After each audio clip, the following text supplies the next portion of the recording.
It's the Mueller report. We're reading page 155. This is about the meeting in the Seychelles with Erik Prince, Dmitriev, Nader, and Mohammed bin Salman, the Crown Prince of Saudi Arabia, was apparently there or in the area at the same time, met with them initially. After the brief second meeting concluded, Nader and Dmitriev discussed what had transpired. Dmitriev told Nader that he was disappointed in his meetings with Prince for two reasons.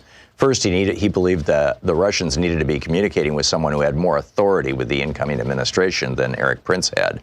Second, he had hoped to have a discussion of greater substance, such as outlining a strategic roadmap for both countries to follow.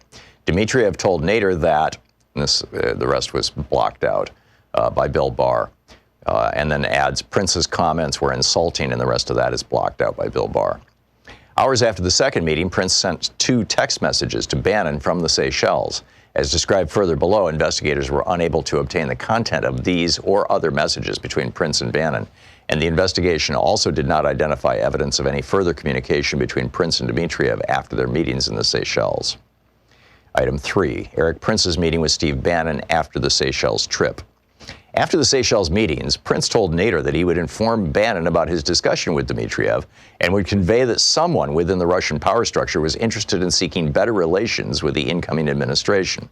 On January 12th, 2017, Prince contacted Bannon's personal assistant to set up a meeting for the following week. Several days later, Prince messaged her again asking about Bannon's schedule. Prince said that he met Bannon at Bannon's home upon returning to the United States in mid-January and briefed him about several topics, including his meeting with Dmitriev. Prince told the office, that's the Mueller office, that he explained to Bannon that Dmitriev was the head of a Russian sovereign wealth fund and was interested in improving relations between the United States and Russia. Prince had on his cell phone a screenshot of Dmitriev's Wikipedia page dated January 16, 2017, and Prince told the Mueller office that he likely showed that image to Bannon. Prince also believed he provided Bannon with Dmitriev's contact information. According to Prince, Bannon instructed Prince not to follow up with Dmitriev, and Prince had the impression that the issue was not a priority for Bannon.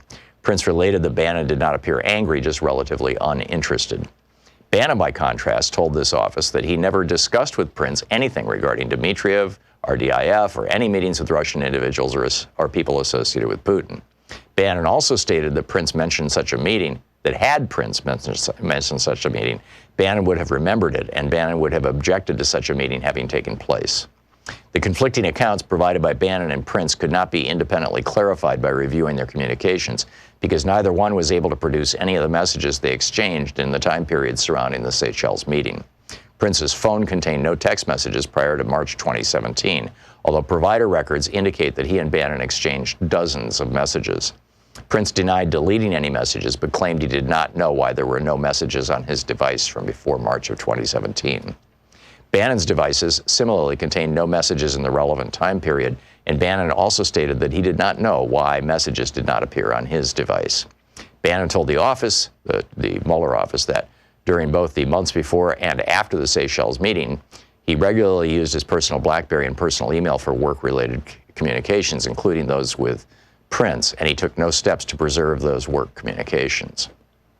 That, by the way, is a violation of the law that the Republicans are all bent out of shape that they say Hillary violated by deleting emails. D, Kirill Dmitriev's post-election contact with Rick Gerson concerning U.S.-Russia relations. Dmitriev's contacts during the transition period were not limited to those facilitated by Nader. In approximately late November 2016, the UAE National Security Advisor introduced Dmitriev to Rick Gerson, a friend of Jared Kushner, who runs a hedge fund in New York. Gerson stated that he had no formal role in the transition and had no involvement in the Trump campaign other than the occasional casual discussions about the campaign with Kushner. Turning to page 157. After the election, Gerson assisted the transition by arranging meetings for transition officials with former UK Prime Minister Tony Blair and a UAE delegation led by Crown Prince Mohammed. Oh, Crown Prince Mohammed, I earlier mentioned, I thought he was Saudi. He must be UAE. When Dmitriev and Gerson met, they principally discussed potential joint ventures between Gerson's hedge fund and RDIF. Dmitriev was interested in improved economic cooperation between the United States and Russia and asked Gerson who he should meet with in the incoming administration who would be helpful toward this goal. Gerson replied that he would try to figure out the best way to arrange appropriate introductions, but noted that confidentiality would be required because of the sensitivity of holding such meetings before the new administration took power and before cabinet nominees could be confirmed by the Senate. Gerson said he would ask Kushner and Michael Flynn who the, quote, key person or people were on the topics of reconciliation with Russia, joint security concerns, and economic matters. Dmitriev told Gerson that he had been tasked by Putin to develop and execute a reconciliation plan between the United States and Russia. He noted in a text message to Gerson that if Russia was, quote, approached with respect and willingness to understand our position, we can have major breakthroughs quickly, end quote. Gerson and Dmitriev exchanged ideas in December 2016 about what such a reconciliation plan would include. Gerson told the office that the transition team had not asked him to engage in these discussions with Dmitriev, and that he did so on his own initiative and as a private citizen. On January 9th, 2017, the same day he asked Nader whether meeting Prince would be worthwhile, Dmitriev sent his biography to Gerson. It's the Mueller Report. Want to connect with the show online? You can find the Thom Hartmann Program on Facebook, Twitter, and Instagram.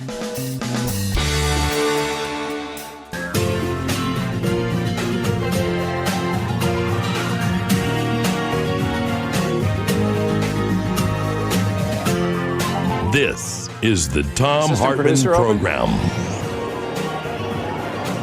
And greetings, my friends, patriots, lovers of democracy, truth, and justice, believers in peace, freedom, and the American way. Thom Hartmann here with you live from Netroots Nation in Philadelphia. Got in last night about 2 o'clock in the morning. It's been a wild ride. But anyhow, there's a lot in the news and things that I wanted to talk with you about today. We're going to be also having guests just dropping by randomly, or not so randomly, as we continue through the show to talk about their particular, issues or, whatever's going on with them. I wanted to start with immigration, though. And Dr. Richard Wolff is going to be with us in the second hour of the program. And in the third hour of the program, Stephen Smith, who is a strong progressive candidate for governor of West Virginia. He's running America's new redneck rebellion.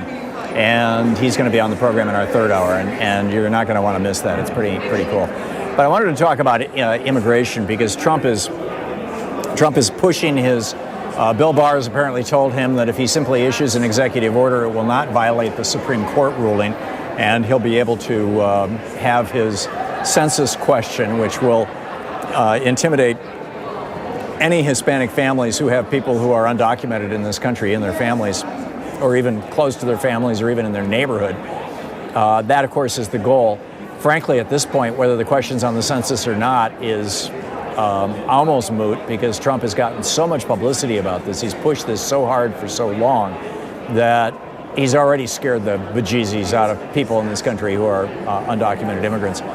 But the Democratic Party and progressives need to have a conversation about this. And we need to have a serious and honest and thoughtful conversation about this. And I'd like to start that today and, in fact, invite you to call in and share your thoughts on it. There's a few things here that are germane, shall we say.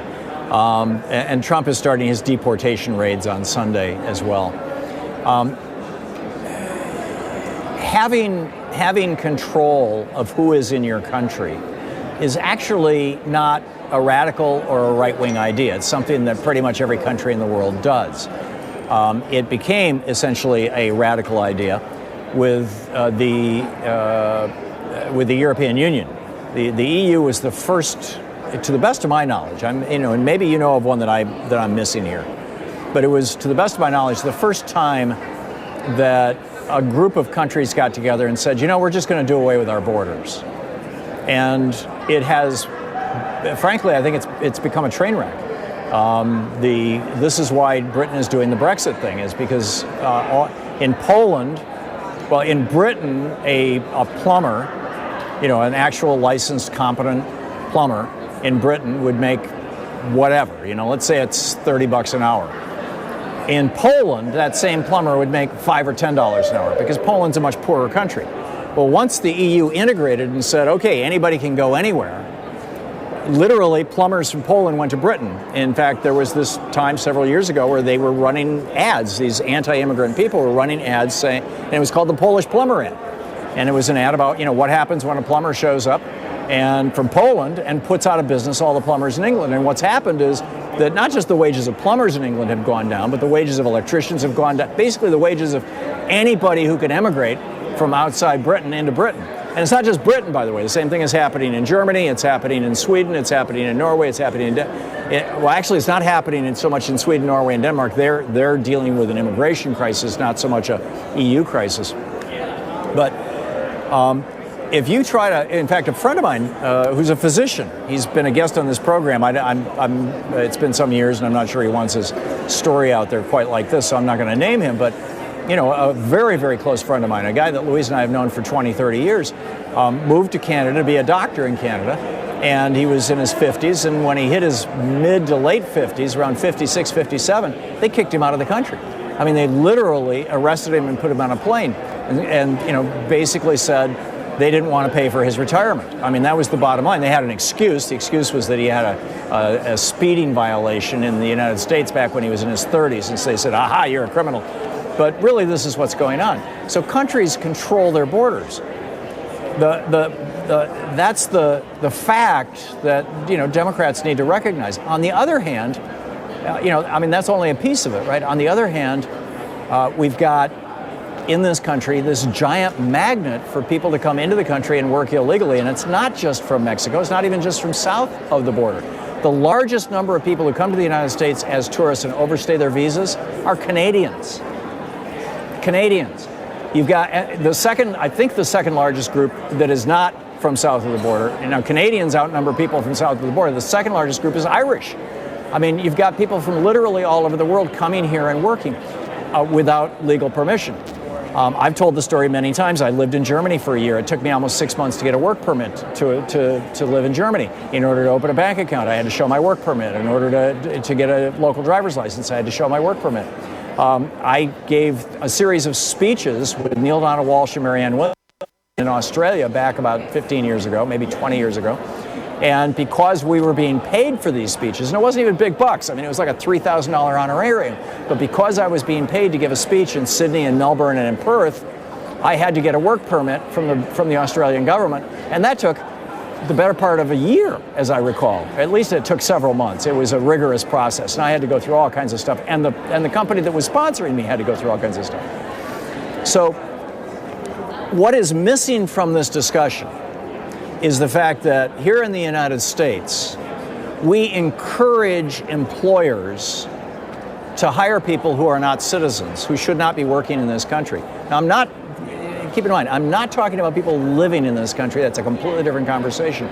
But people who live in this country generally come here to work and to live. So the things do get tied together. But we have been, ever since 1986, when Ronald Reagan did his immigration reform, he declared basically amnesty for 5 million people who had been here for quite some time. And he stopped enforcing the law against employers. Trump is going after the wrong people. Trump is playing this as pure racism. This has very little to do with people, you know, diluting our labor force, which is how it's being sold by Trump to the Trump voters and the Trump people. You know, they're all sitting around going, well, you know, the good union jobs in the construction industry vanished in the late 80s and the early 90s because all these people came from outside the country to work here.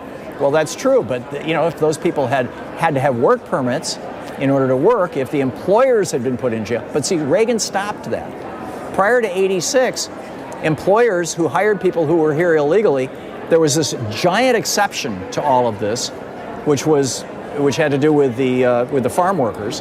But outside of that, basically, and in fact, we as a nation, we've struggled with this. Eisenhower had this program called the Bracero program. He rolled out, I think it was 53 or 54. They killed it, as I recall, in the early 60s. I could be wrong on the dates, but it's right around there. And the Bracero program was basically a seasonal green card. It gave people from Mexico or from south of the border the ability to come into the United States, principally the West Coast, and do agricultural work for up to 6 months or up to 9 months, whatever it was, and then they had to go back. And they did. You know, basically, you know, prior to 86, 1 million people came north every year, 1 million people went south every fall after the picking season.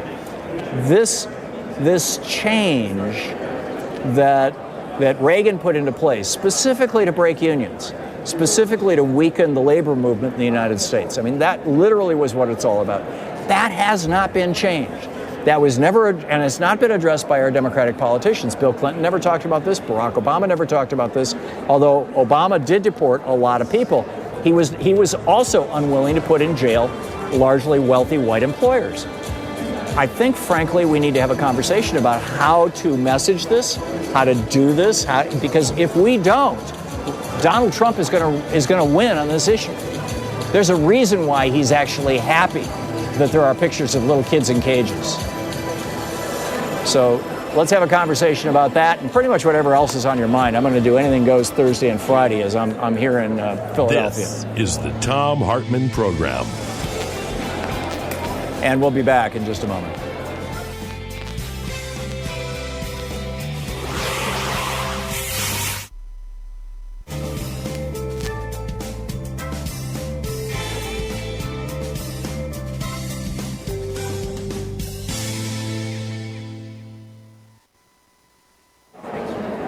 And welcome back. Randall in Oceanside, California. Hey, Randall, thanks for watching Free Speech TV. What's on your mind? Well, you encouraged us to call our representatives. I've been calling Mike Levine, and I wanted to tell you about how it's going down, and it's not going down very well. At first, when I asked him about impeachment, he gave me his representatives gave me song and dance. Now, Randall, if I could interrupt you for just a second, I don't know who Mike Levine is. Is he your local Democratic or your federal Democratic representative? Yes, he took ISIS spot. I'm sorry, say it again? He took Daryl ISIS. Okay, your phone.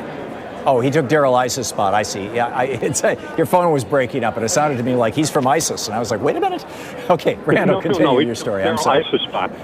Anyway, now he gives a patented response that he's waiting for Speaker Pelosi to come out and say that they want impeachment. And I keep telling him, you got to tell her if you think he's impeachable, because she's waiting for you to say something, and he doesn't do anything until they say something. I'm not going to say anything until she says Pelosi's something. waiting for more than 50% of her caucus. I mean, Pelosi is just counting votes, and that's the message that you need to convey to these Democrats. I mean, they already know this, but to say, I know what's going on here. Pelosi's not going to call for an impeachment hearing until more than 50% of the Democratic caucus does.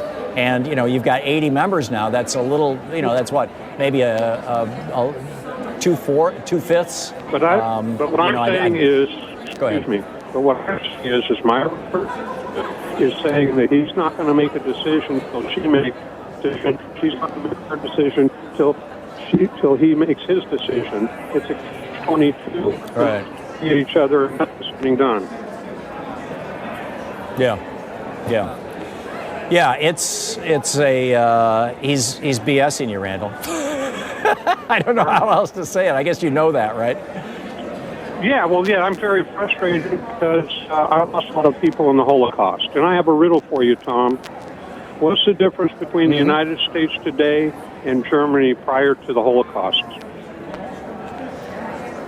Well, and the answer is go for the Constitution of the United States, and if we don't enforce it, we got to really... Yeah, I believe Germany had a constitution as well, but I don't think that it had some of the protections and provisions of ours. But yeah, I get your point. Randall, thank you for the call. It's good to hear from you. Leslie in Central Square, New York. Hey, Leslie, what's up? Hi, Tom. How you doing? I'm well. Hi, By the Tom. way, How you doing? to you and everybody else, there's about a 1 second delay because I'm on remote, so we'll just have to work around that. Go ahead, Leslie. Okay. Now, as far as impeachment goes, I don't think she's ever going to do it because most of her caucus is corporate Democrats. And they're taking their money and their cues from the corporations and the rich. And when they say it's okay to impeach, then they'll be impeached. Until then, the people they don't care. Yeah, I'm not sure that that's the case, but could be. We'll see. Hey, thanks a lot, Leslie, for the call. We'll be right back. It's 20 minutes past the hour.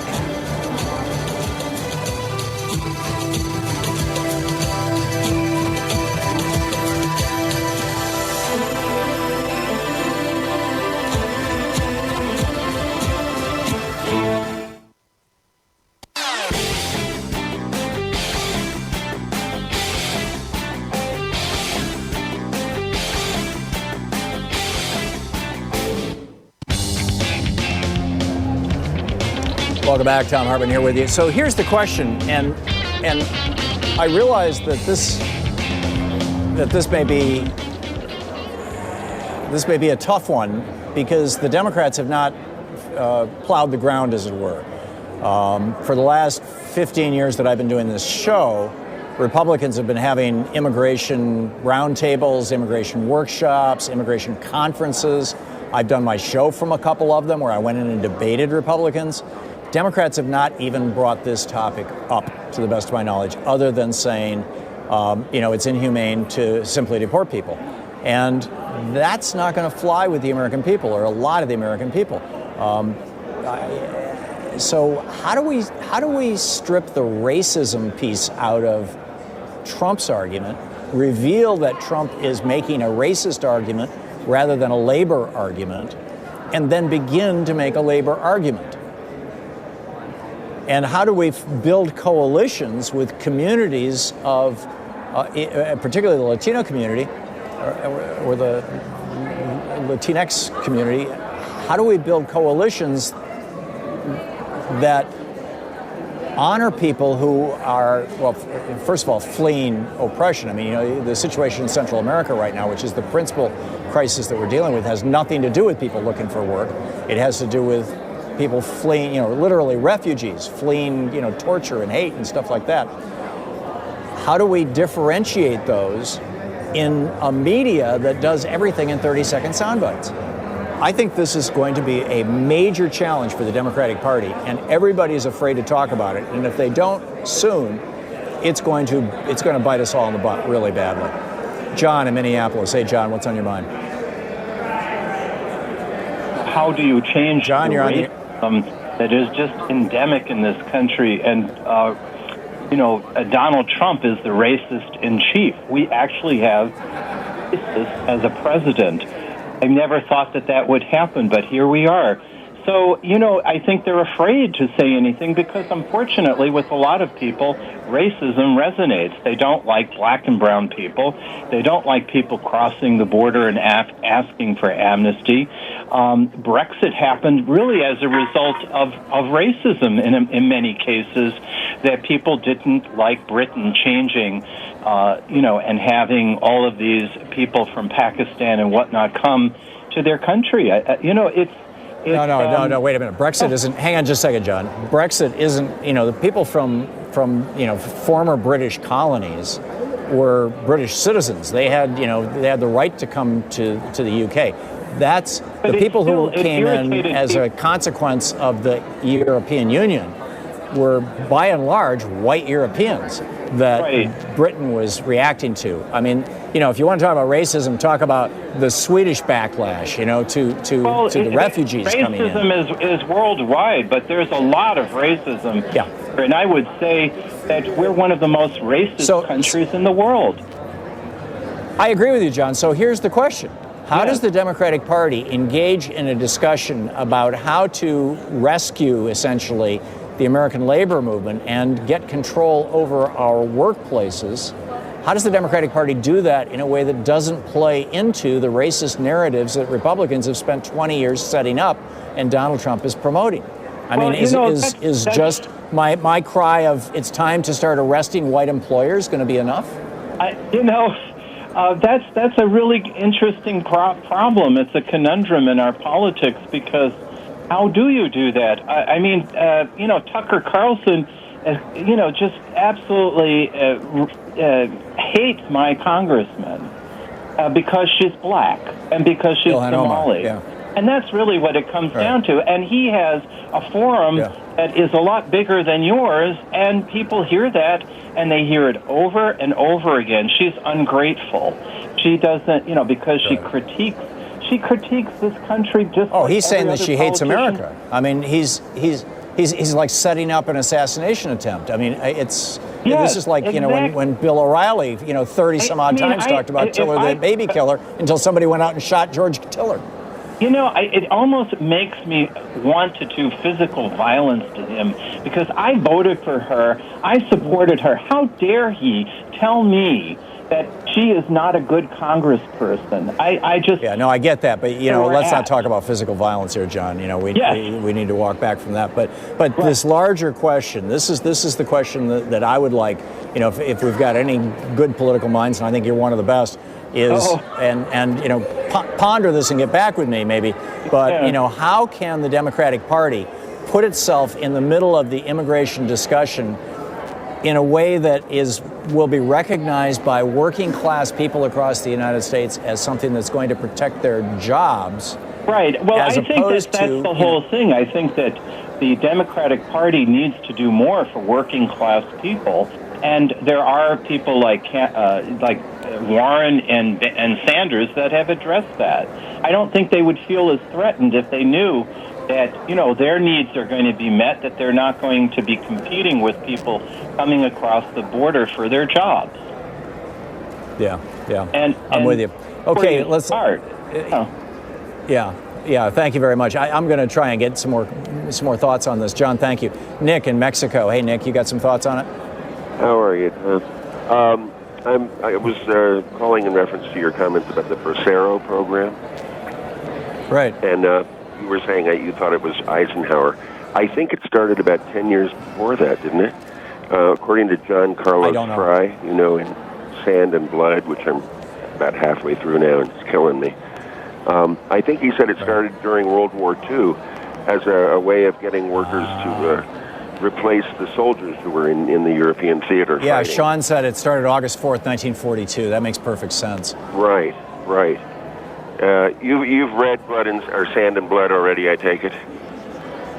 I have not, no. Oh, God. Well, you will, and it's devastating. And I would recommend it to anybody who has any interest at all in understanding what's going on at our borders and who these people are, why they're there. The whole thing is such a disastrous mess that we've caused mostly and needs to be read. I agree. John Carlos. I agree. And we need to come up with some rational remedies for this. Nick, thanks a lot for the call. It's great to hear from you. And thanks for listening to the program down there in Mexico and for all that you do in our chat room over on YouTube. Much appreciated. We'll be right back. You're listening to the Thom Hartmann Program. Call 202-808-9925. All that noise in the background, we're broadcasting live from Netroots Nation in Philadelphia. We'll be back.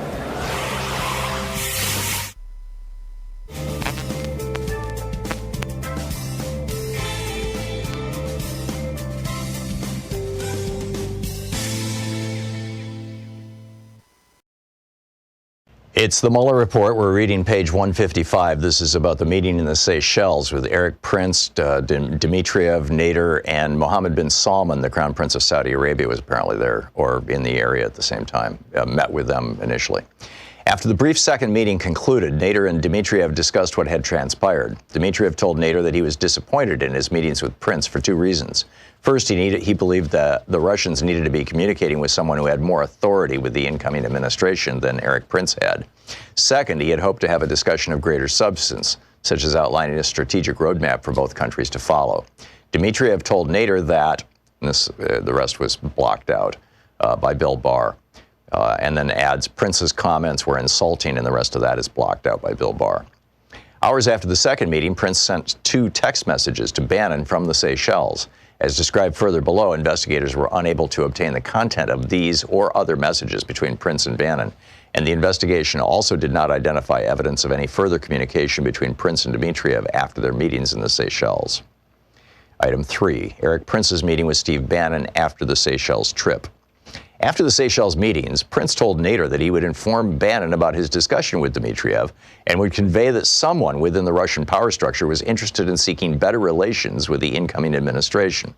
On January 12th, 2017, Prince contacted Bannon's personal assistant to set up a meeting for the following week. Several days later, Prince messaged her again asking about Bannon's schedule. Prince said that he met Bannon at Bannon's home upon returning to the United States in mid-January and briefed him about several topics, including his meeting with Dmitriev. Prince told the office, that's the Mueller office, that he explained to Bannon that Dmitriev was the head of a Russian sovereign wealth fund and was interested in improving relations between the United States and Russia. Prince had on his cell phone a screenshot of Dmitriev's Wikipedia page dated January 16, 2017. And Prince told the Mueller office that he likely showed that image to Bannon. Prince also believed he provided Bannon with Dmitriev's contact information. According to Prince, Bannon instructed Prince not to follow up with Dmitriev, and Prince had the impression that the issue was not a priority for Bannon. Prince related that Bannon did not appear angry, just relatively uninterested. Bannon, by contrast, told this office that he never discussed with Prince anything regarding Dmitriev, RDIF, or any meetings with Russian individuals or people associated with Putin. Bannon also stated that Prince mentioned such a meeting, that had Prince mentioned such a meeting, Bannon would have remembered it, and Bannon would have objected to such a meeting having taken place. The conflicting accounts provided by Bannon and Prince could not be independently clarified by reviewing their communications, because neither one was able to produce any of the messages they exchanged in the time period surrounding the Seychelles meeting. Prince's phone contained no text messages prior to March 2017, although provider records indicate that he and Bannon exchanged dozens of messages. Prince denied deleting any messages, but claimed he did not know why there were no messages on his device from before March of 2017. Bannon's devices similarly contained no messages in the relevant time period, and Bannon also stated that he did not know why messages did not appear on his device. Bannon told the office, the Mueller office, that during both the months before and after the Seychelles meeting, he regularly used his personal BlackBerry and personal email for work-related communications, including those with Prince, and he took no steps to preserve those work communications. That, by the way, is a violation of the law that the Republicans are all bent out of shape that they say Hillary violated by deleting emails. D, Kirill Dmitriev's post-election contact with Rick Gerson concerning U.S.-Russia relations. Dmitriev's contacts during the transition period were not limited to those facilitated by Nader. In approximately late November 2016, the UAE National Security Advisor introduced Dmitriev to Rick Gerson, a friend of Jared Kushner, who runs a hedge fund in New York. Gerson stated that he had no formal role in the transition and had no involvement in the Trump campaign other than the occasional casual discussions about the campaign with Kushner. Turning to page 157. After the election, Gerson assisted the transition by arranging meetings for transition officials with former UK Prime Minister Tony Blair and a UAE delegation led by Crown Prince Mohammed. Crown Prince Mohammed, I earlier mentioned, I thought he was Saudi. He must be UAE.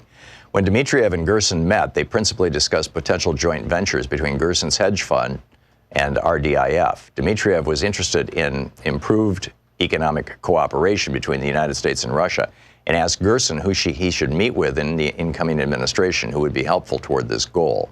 Gerson replied that he would try to figure out the best way to arrange appropriate introductions, but noted that confidentiality would be required because of the sensitivity of holding such meetings before the new administration took power and before cabinet nominees could be confirmed by the Senate.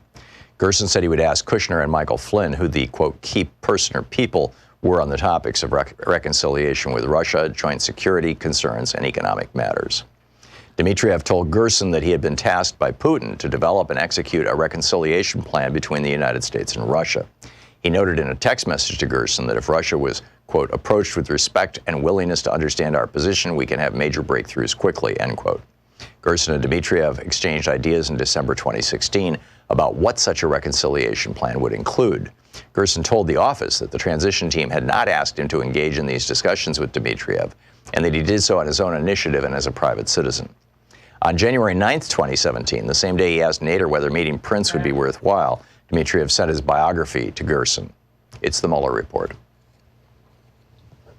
Want to connect with the show online? You can find the Thom Hartmann Program on Facebook, Twitter, and Instagram.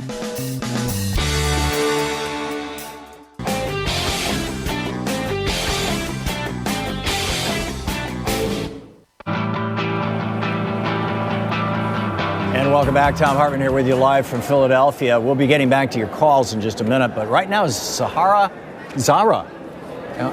I should have corrected the pronunciation before we got on the air. I'm sorry. Zara Billou is with me.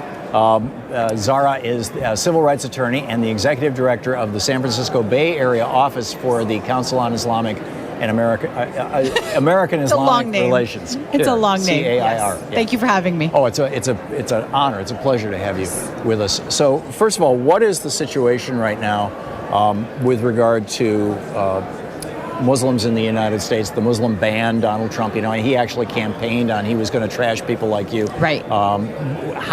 Where are we at? Right. Legally, where are we at with this kind of structurally and culturally. Right. The president, our current president, campaigned on banning people who pray the way I pray from coming into the United States, never mind the fact that we've been here since this country's founding. Yep. Before. And that early litigation went to the Supreme Court. The Supreme Court did not rule on the constitutionality of the Muslim ban, but did permit it to go forward. So the Muslim ban is in effect right now. If you are from Iran, Syria, Somalia, Libya, or Yemen, you can't come to the United States. It doesn't matter if you're dying. It doesn't matter if you want to get married. You cannot come to the United States. There are lawsuits that are pending in Maryland and in California that hope to continue to cut the Muslim ban by 1 million cuts. But there's also legislation now, the No Ban Act, which would repeal the bans right now, but also make it difficult, make it hopefully impossible for future administrations to pass further bans. And so members of Congress that might be listening, or people that want to reach out to their members of Congress, should make sure that they are supporting this legislation. And the Democratic presidential candidates need to commit to repealing the ban. This president put it in his first week in office. The next president could take it out in their first day. Yeah, it's amazing. We had just an outrageous story we were reporting on here, I think it was yesterday or the day before, about a man who was born in Iran, moved to Germany, lived in Germany for 40 years. He's a physician. His son, as I recall, was in the United States studying, and his son was in a car accident and died. Right. And he tried to get a visa to come to the United States from Germany. The guy's a German citizen. Right. But he was born in Iran. Yeah. Trying to come to his son's funeral, and the Trump administration said, no, you can't come into our country. Right. This is beyond anything that has to do with rational arguments. I mean, not to even strongly say that there was any kind of rational argument to begin with. There wasn't, right. I mean, I could see an argument for somebody who's an avowed member of ISIS or something, or Al Qaeda, but just like I think that there's a really good argument to be made for evicting from our country some of the Christian fundamentalists who run around shooting Which people. country would we punish them? Like punish by sending these people to, right? Like we all, unfortunately, each of these countries has people in their populations that are violent criminals, but we don't believe in punishing everyone for it. As the excuse. Religion, capitalism, racism, nationalism. I mean, so many excuses. Yeah. But this seems to me like Donald Trump started his campaign basically saying he was a racist. He's been a racist his whole life. We knew this from the Central Park Five. I mean, he turned that into a cause célèbre. We know this from the way that he treated our first black president, Barack Obama, claiming that, Obama's not really a citizen, and, absurd. Absurd. I think it's beyond absurd. I think it's poisoning this country. I agree with you, but I also want to acknowledge that family separation, which is like the Muslim ban is one of the early family separation policies of this administration, is something that's existed since this country's founding. Whether we were ripping apart indigenous families or the black families that were brought over here during the slave trade. And so it is, he's poisoning the conversation.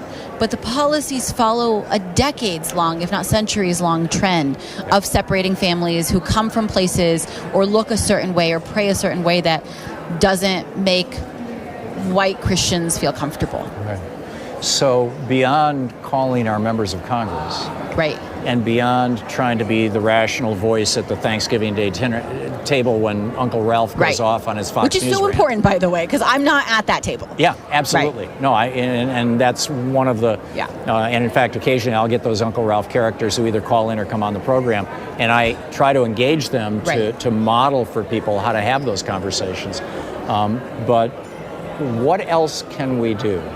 It's going to be so important that people are really involved in the 2020 election. There's a lot of focus on the presidential candidates. I mean, one candidate drops out, another candidate comes in. It's a big circus right now, but every candidate right now has the ability to influence the conversation. And so to the effect that anyone can be pressuring their candidate of choice to commit to repealing the ban and to commit to changing the course of xenophobia and Islamophobia that we've seen from this administration, that's going to be important, because even if my candidate doesn't win, if my candidate makes that commitment, it encourages the next candidate to make that commitment. And then to support down ballot. What we saw in 2018 was an incredible upsurge of women, of people of color, of Muslims running for office. I was on a great panel today organized by the New American Leaders project that featured Muslim women wearing headscarves who've run for office. And I'd love to see more people support candidates that represent the diversity and the values that we celebrate at Netroots. We're talking with Zahra Balloo, who is a civil rights attorney and the executive director of the San Francisco Office of CARE, the Council on American Islamic Relations. Tucker Carlson. Oh gosh. Yesterday and the day before yesterday, went off against Ilhan Omar. Ilhan Omar she and her family fled Somalia during the Civil War. They lived in a refugee camp in Kenya for 4 years. They finally got to the United States. She became a citizen.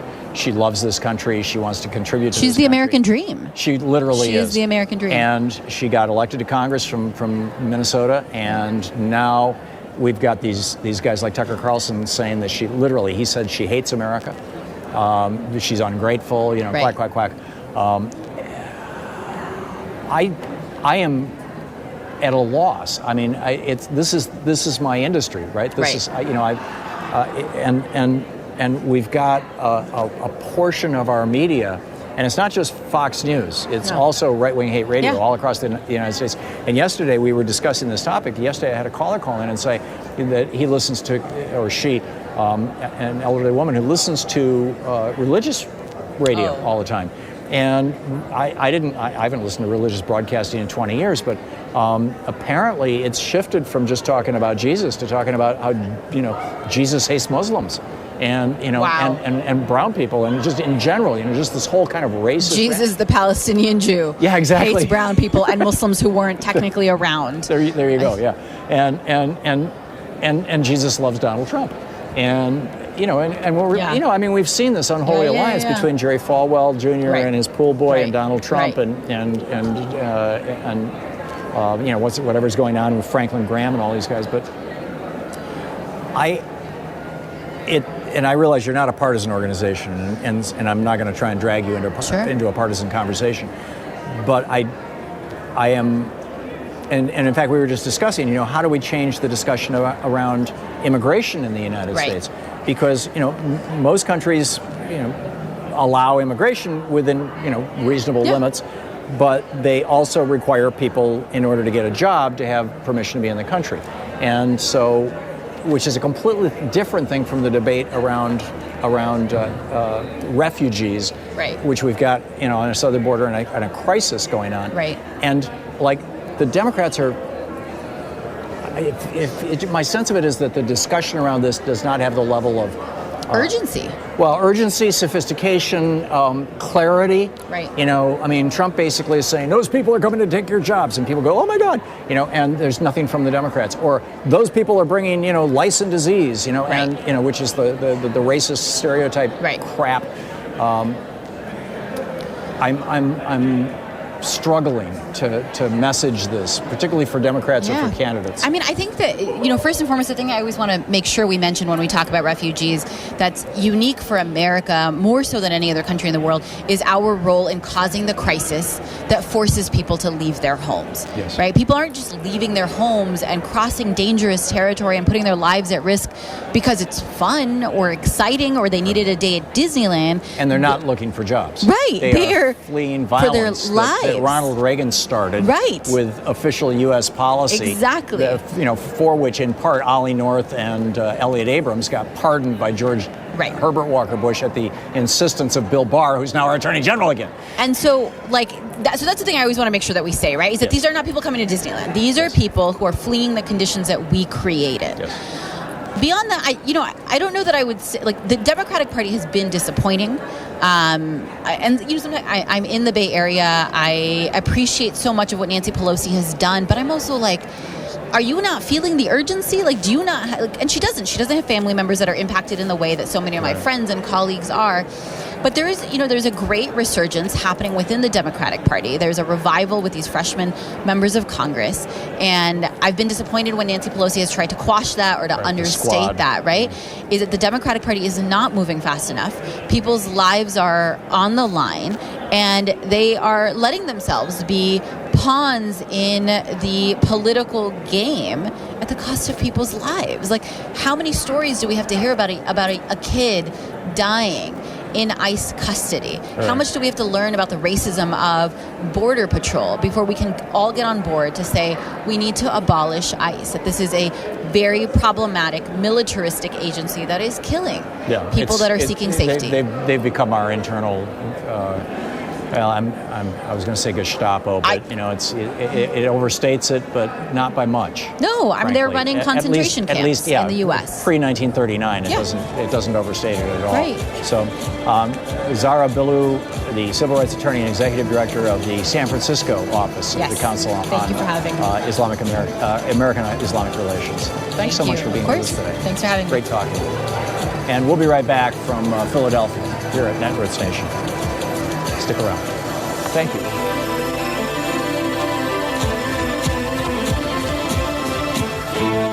You're listening to Thom Hartmann. Visit thomhartmann.com for audio and video archives. Back with your calls in just a moment.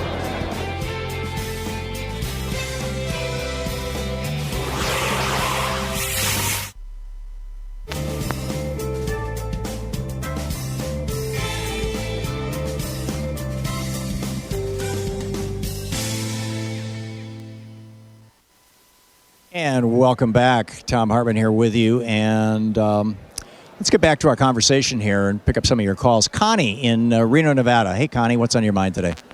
Hi, Tom. I just want to thank you for this conversation. I think it's really important. And I just want to say that in the 80s, I was in the construction business. I was a union contractor, and we felt the full effects of Reagan's failed terrible policies. And what happened in the beginning is, we were a union shop. We paid good wages, good benefits, everything. And by the end of 10 years, we were trying to compete with people who were paying $7.50 an hour and no benefits. And what I saw in the trades, not only did it kill the unions, but you had a workforce of these men who grew up in the 60s who had experience with drugs. And what happened was they all started doing drugs so that they could work more, so that they could compete, that they were no longer working 8 hours, they were working 18-hour days. And they were doing it by using like crank and eventually, crack cocaine. And my own husband fell victim to this and ended up being a paranoid schizophrenic. And if you look down on the homeless rolls down on the river here in Reno, you'll see a lot of these old guys that really they were the result of these failed labor policies. And I think if somebody was to really draw a line, you'd see that. And I think the thing we need to focus, it has to be like a couple of prong attack. But number one is I think we need to show pictures of these employers who were jailed pre-Reagan and why they were jailed and how un-American they were and how after that nobody got jailed for hiring illegals. And like the Willie Horton and just for the record, typically they weren't jailed, they were fined, but the fines were big enough that no company wanted to encounter those fines. If we're running around arresting people, go ahead. I'm sorry, Connie. But that's what I'd like to see, a picture of that man and what he had to pay, and vilify these people. They are un-American. They are traitorous to this country, and show the fact that since that time, none of this has happened. And it's just not right. But anyway, that's my rant on it. It was a tough gig. Yeah, that's a good one. Thank you, Connie.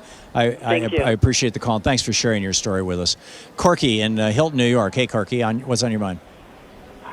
Well, you know why Trump wants that census. He can't let it go. He can't believe that 20 million people didn't vote for him because they were illegal. He's got to prove it with the census. And we all know that if he gets his census there, he's going to manipulate it to what he wants. Well, we already have a fence. I mean, we've already got a substantial border wall. And this is the stupidity of it. I mean, prior to '86, we didn't have a border wall by and large. We didn't need one because at least for people looking for work. And again, we need to separate this from the people who are coming now, who are refugees. People who are refugees, we should be accepting, and we should be working with Canada to find places for them. We should be working with Mexico to deal with these refugees, and we should be doing whatever we can to mitigate the climate change disaster that's happening right now in Honduras and Guatemala, where large chunks of those countries are turning into desert, and and the farmers are getting wiped out. There's just so much we could be doing that we're not, and instead Trump is just turning this all into racial demagoguery, and the Democrats are silent on it, and it's making me crazy. We'll be back with more of your calls right after this.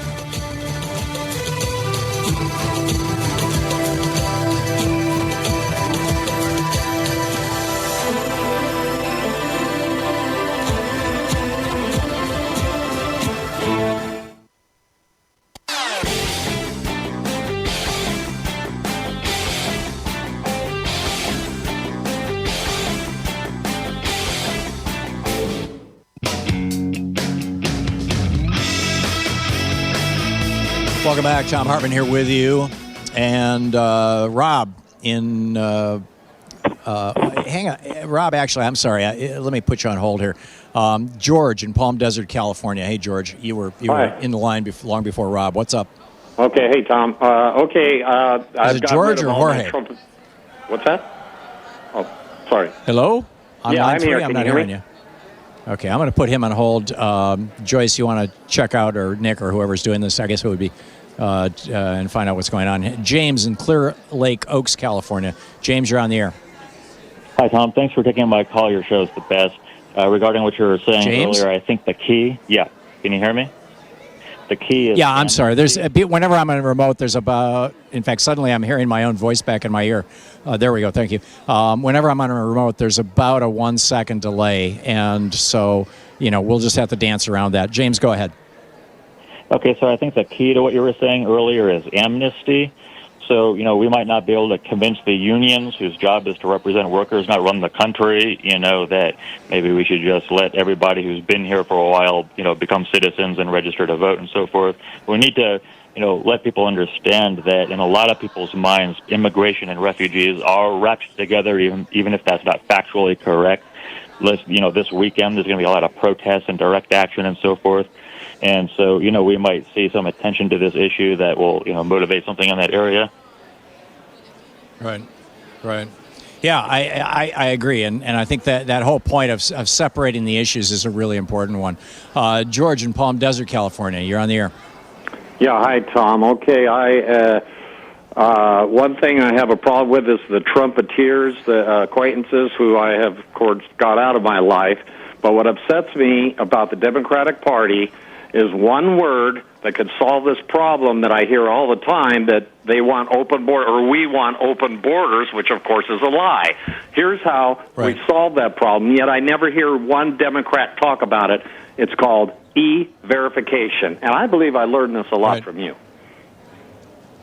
Well, E-Verify's been around for a while, and it's for people who don't know what we're talking about, it's a system where an employer plugs your Social Security number, your name and your address into a database, into a federal database, which is tied to the Internal Revenue Service.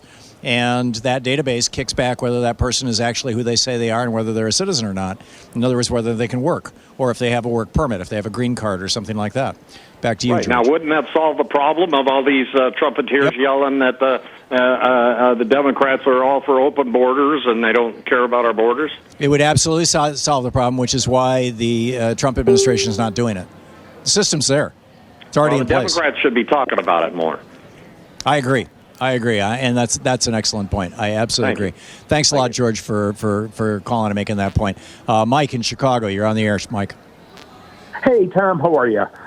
I just wanted to bring up a point. I wanted to point out the hypocrisy of Nancy. Nancy Pelosi wants Acosta to resign for not prosecuting Epstein to the fullest extent of the law when he had a chance. Then shouldn't she resign as well for her complacency of whistling past the graveyard of the Trump administration? And with her, actually... Yeah, I don't, Mike, respectfully, I don't think that she's whistling past anything. What she needs is more than 50% of her caucus to say, yes, we want an impeachment hearing. And when she gets that, you're going to have an impeachment hearing. So call your congressperson if they have not come out publicly in favor of having an impeachment hearing. Brad in 3 Points, Arizona. Hey, Brad, what's up? Hey, Tom, how are you? I'm good. What's up? The easiest thing in the world is to prove that Trump is a racist and that the immigration question has everything to do with racism and nothing else.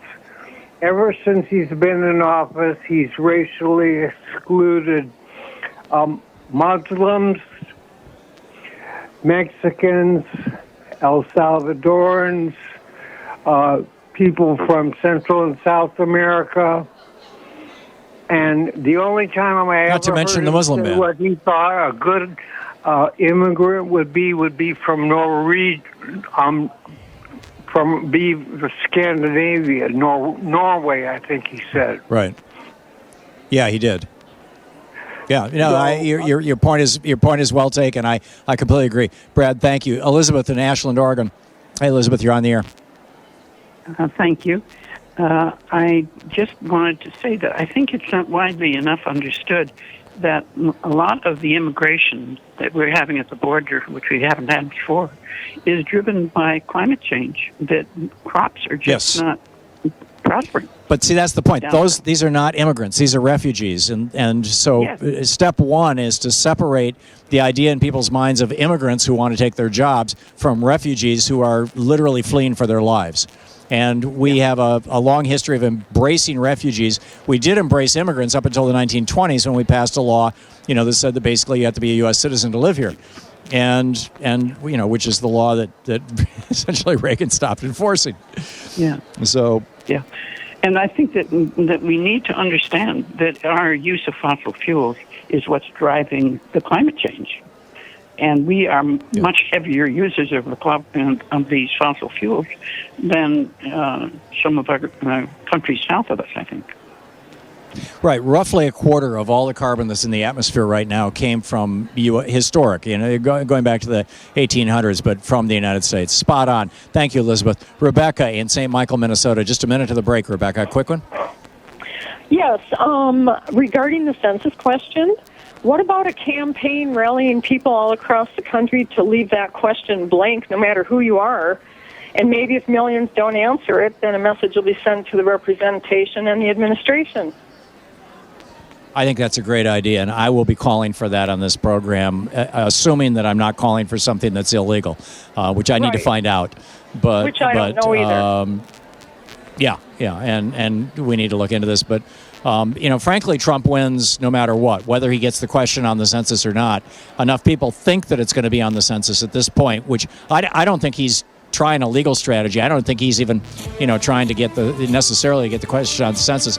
He just wants people who have Hispanics in their family, particularly somebody who might be, from outside this country, to think that it's on the question on the census. He has poisoned the census already. Rebecca, excellent point. Thanks a lot for the call. Thanks for listening to AM 950. We'll be back live from Philadelphia from Netroots Nation here on the Thom Hartmann Program. Stick around.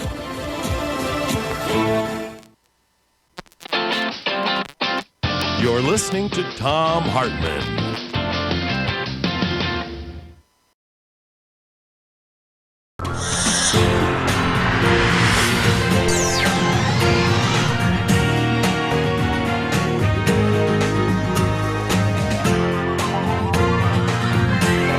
We say fight back!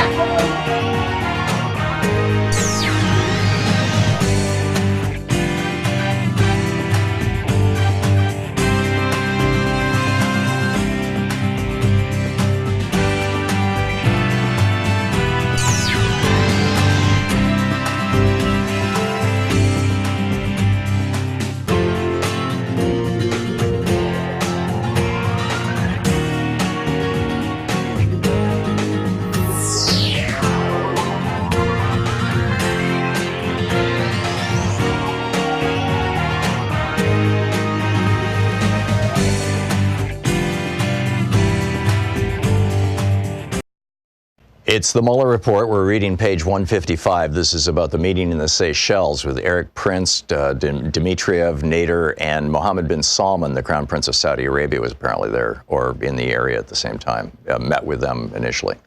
After the brief second meeting concluded, Nader and Dmitriev discussed what had transpired. Dmitriev told Nader that he was disappointed in his meetings with Prince for two reasons. First, he believed that the Russians needed to be communicating with someone who had more authority with the incoming administration than Eric Prince had. Second, he had hoped to have a discussion of greater substance. such as outlining a strategic roadmap for both countries to follow. Dmitriev told Nader that, the rest was blocked out by Bill Barr, and then adds, Prince's comments were insulting, and the rest of that is blocked out by Bill Barr. Hours after the second meeting, Prince sent 2 text messages to Bannon from the Seychelles. As described further below, investigators were unable to obtain the content of these or other messages between Prince and Bannon, and the investigation also did not identify evidence of any further communication between Prince and Dmitriev after their meetings in the Seychelles. Item 3, Eric Prince's meeting with Steve Bannon after the Seychelles trip. After the Seychelles meetings, Prince told Nader that he would inform Bannon about his discussion with Dmitriev and would convey that someone within the Russian power structure was interested in seeking better relations with the incoming administration. On January 12th, 2017, Prince contacted Bannon's personal assistant to set up a meeting for the following week. Several days later, Prince messaged her again asking about Bannon's schedule.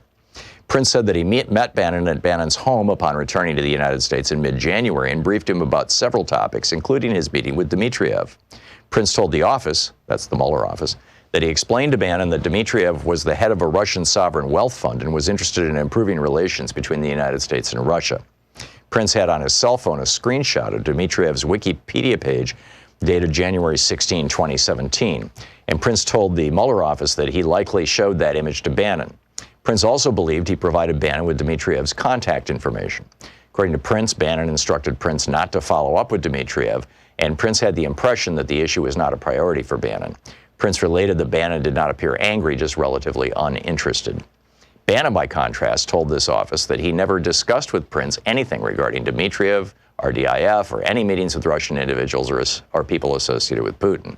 Bannon also stated that Prince mentioned such a meeting, that had Prince mentioned such a meeting, Bannon would have remembered it, and Bannon would have objected to such a meeting having taken place. The conflicting accounts provided by Bannon and Prince could not be independently clarified by reviewing their communications, because neither one was able to produce any of the messages they exchanged in the time period surrounding the Seychelles meeting.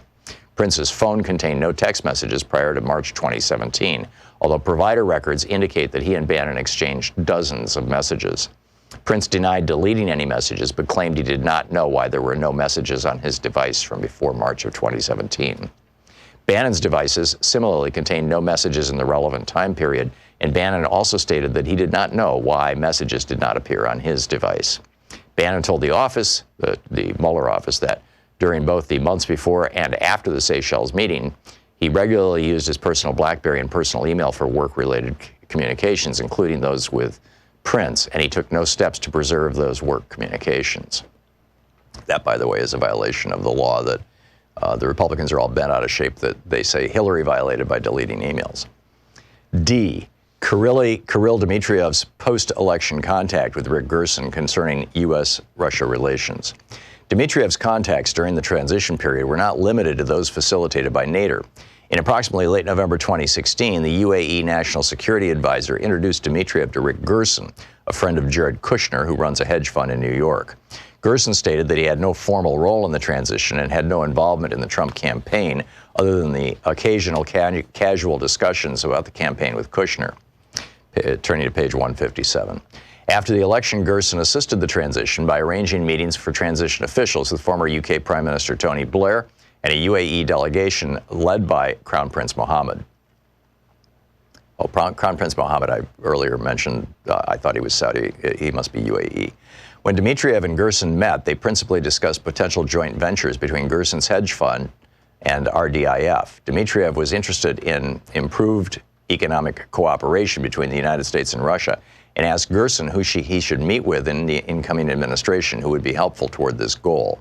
Gerson replied that he would try to figure out the best way to arrange appropriate introductions, but noted that confidentiality would be required because of the sensitivity of holding such meetings before the new administration took power and before cabinet nominees could be confirmed by the Senate. Gerson said he would ask Kushner and Michael Flynn who the, quote, key person or people were on the topics of reconciliation with Russia, joint security concerns, and economic matters. Dmitriev told Gerson that he had been tasked by Putin to develop and execute a reconciliation plan between the United States and Russia. He noted in a text message to Gerson that if Russia was, quote, approached with respect and willingness to understand our position, we can have major breakthroughs quickly, end quote. Gerson and Dmitriev exchanged ideas in December 2016 about what such a reconciliation plan would include. Gerson told the office that the transition team had not asked him to engage in these discussions with Dmitriev, and that he did so on his own initiative and as a private citizen. On January 9th, 2017, the same day he asked Nader whether meeting Prince would be worthwhile, Dmitriev sent his biography to Gerson. It's the Mueller Report. You know, every day here on the Thom Hartmann Program, Louise and I and our team, Sean, Nate, Shira, Dave, Chase, Sue, Nigel, Ron, we all work to put together the very, very best show we possibly can. And there's an enormous amount of work that goes into the show.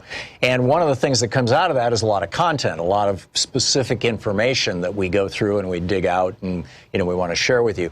And Sue puts that into our newsletter every week. And I think you will, if you don't already receive our newsletter, it comes in email every day, about an hour after we're off the air, or maybe a couple hours after we're off the air. And Sue goes through and pulls literally every link to every story that we talked about and puts it into the newsletter. It's free. We don't sell the list or anything. You complete safety and security. There's no charge. There's no nothing. Just, plug in your email address over at thomhartmann.com and you get signed up for the newsletter. It's all fairly obvious. You'll see it on the website. So check it out, thomhartmann.com. Thank you. Want to connect with the show online? You can find the Thom Hartmann Program on Facebook, Twitter, and Instagram.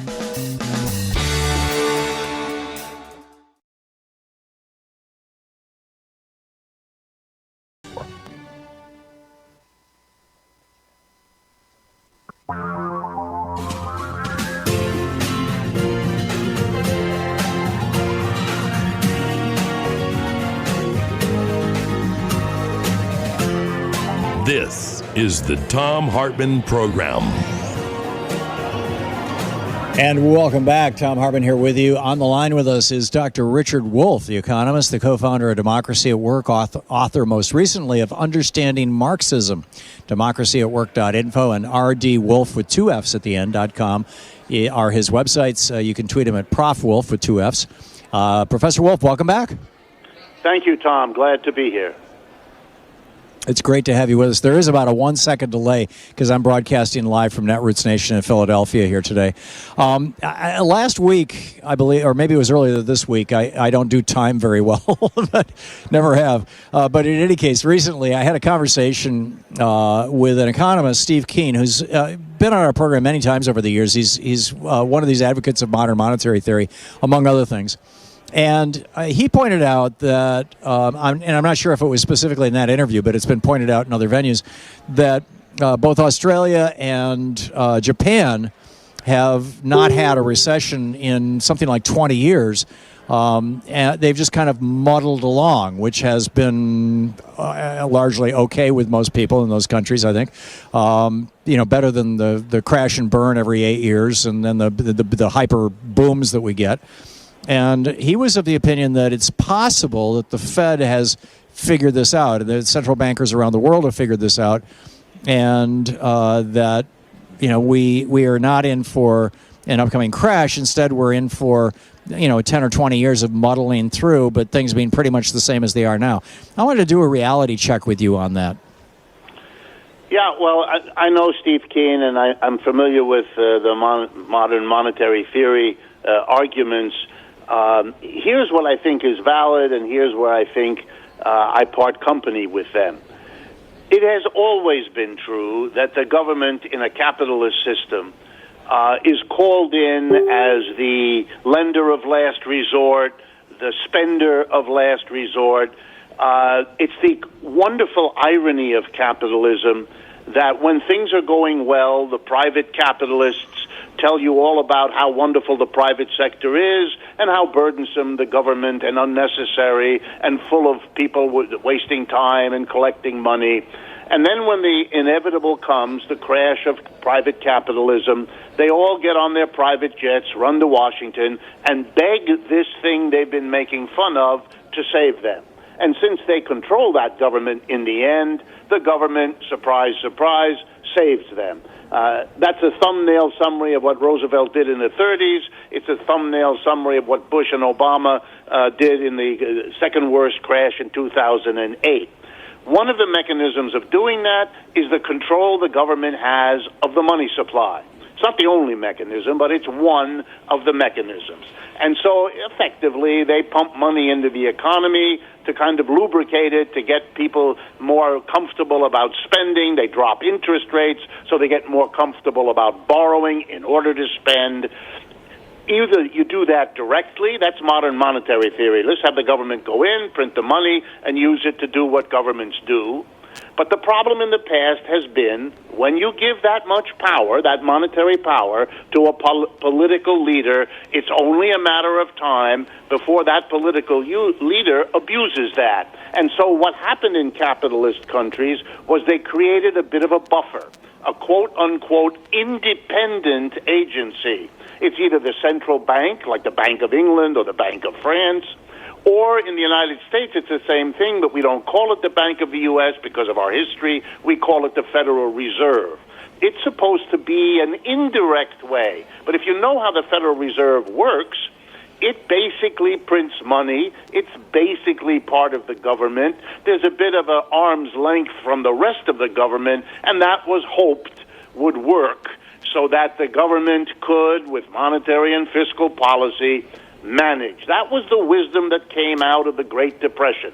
We won't have another Great Depression, they promised us, because monetary and fiscal policy, taxing, spending, and controlling the money supply will allow the government to keep us from that disaster. People believed that until 2008, when it became crystal clear that under some circumstances, all of those lovely powers of the government that could be used to manage things could also be used to mess things up.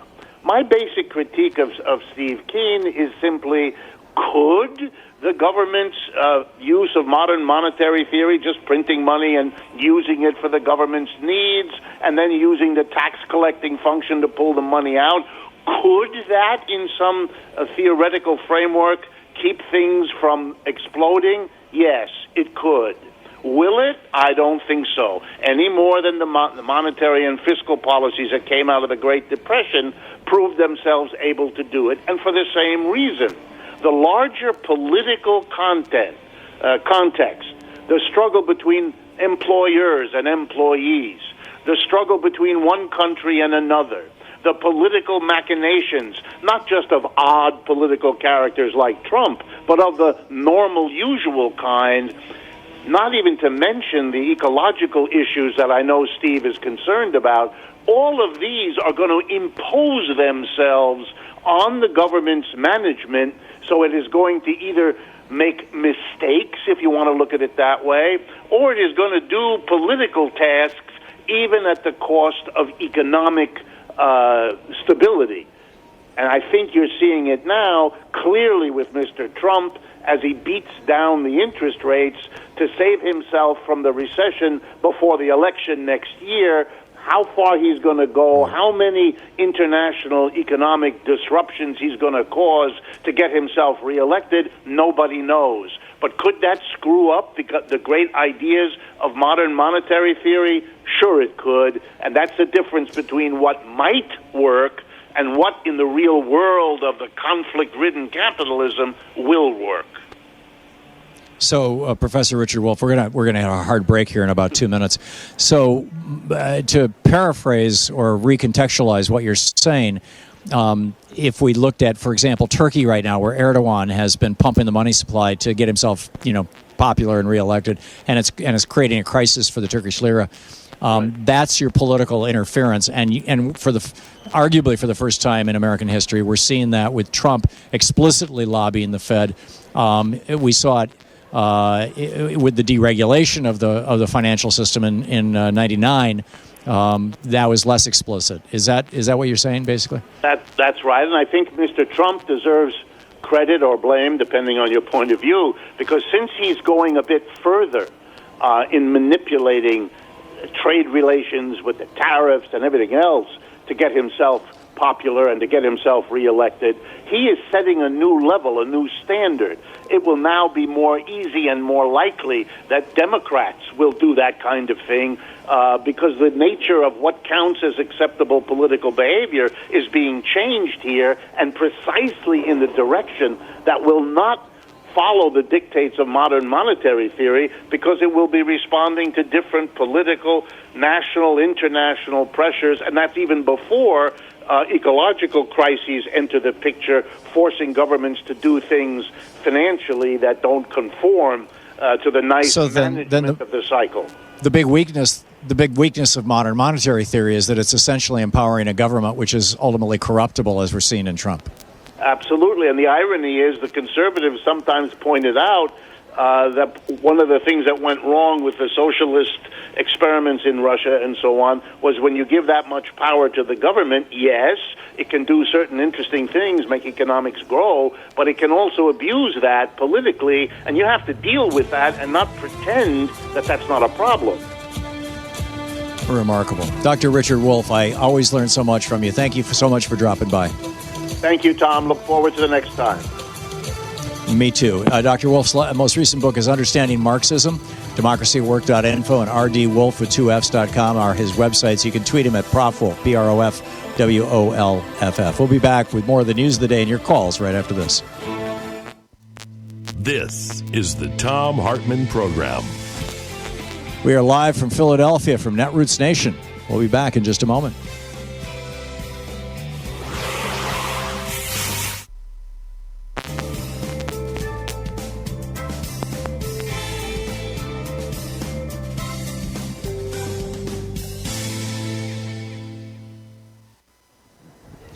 And welcome back. Rob in Guys Mills, Pennsylvania. I'm sorry, Rob. I put you on the air before and then jumped over you because somebody else was on it. It's a long story. Anyhow, Rob, you're on the air. What's no up? problem. Thanks for bringing up the issue about the Democrats speaking out about immigration. I'm a Democrat, and I said I would throw out illegals and reinstate the law that Reagan ended to bust our unions and start arresting employers. Yeah, let's not call people illegals. That's usually used as a slur, Rob. Let's call people who are here without documentation undocumented workers. Yeah, I understand, but that's what the other side refers to them as. So, I think the people need to realize this is a major issue. I have questioned people on this, and I'm losing 5 hardcore Democrat best friends are going to the other side, and it's over this issue. And my allegiance over immigration, to the United States, not to immigrants coming from the outside. We don't have to be barbaric to these people. I've met lots of immigrants from all over the world down in Cleveland Clinic, and they seem to get into the country legally just fine, by working with a company or something. So I think the issue really needs to be addressed, and we should get back to looking at maybe some of the laws that were back in 1965 to look at how much this has changed since Reagan did this. Yeah. That was 86, as I recall, but might have been 83, but I'm pretty sure it was 86. But I'm with you, and I think we need to figure out a way to deal with this. Thank you very much, Rob. Morris in Los Angeles. Hey, Morris, what's up? All right, my brother. You asked, what do we need to do? No problem. We need us a humane think tank. They got one. We're going to get us a left-wing humane think tank. Now, Tom Steyer, he got some money, right? So he's going to go ahead and finance our propaganda station, our radios and TVs and whatnot. We're going to have one called the Trader Report. I wish he would. Instead, he's decided he's going to run for president. That's what we need right now because it's about controlling the narrative. We got false narratives out there, right? We got to control the narrative. America's not going to apologize for being racist, so let's just move on. What do we need? A think tank on the left side. Let's go, Tom Steyer. Stop getting on TV, talk about impeachment. Let's see if you're going to be real about protecting this country. Use your money to finance what Rupert Murdoch and some of these other people are using their money for to control the damn narrative. Thank you, my brother. Yeah. No, Morris, I wrote an op-ed back, maybe 2-3 months ago, specifically addressed to Tom Steyer. At that point in time, Clear Channel, what used to be called Clear Channel, is now called iHeartRadio, was for sale. And I was like, here's a network of radio stations with, something close to 1,000 radio stations. And I think it might be down to like 700-800 now. And it's for sale. I mean, for $1 billion. Tom Steyer, you're a billionaire. Buy it. and put progressive programming on. And there's, so much could be done. I mean, we really need to be building out a left-wing infrastructure in this country because progressive messages and frankly, progressive conversations like the ones that we're having today are just not happening on the American airwaves. We'll be back. It's coming up on 20 minutes past the hour. We're live from Philadelphia, from Netroots Nation. Stick around.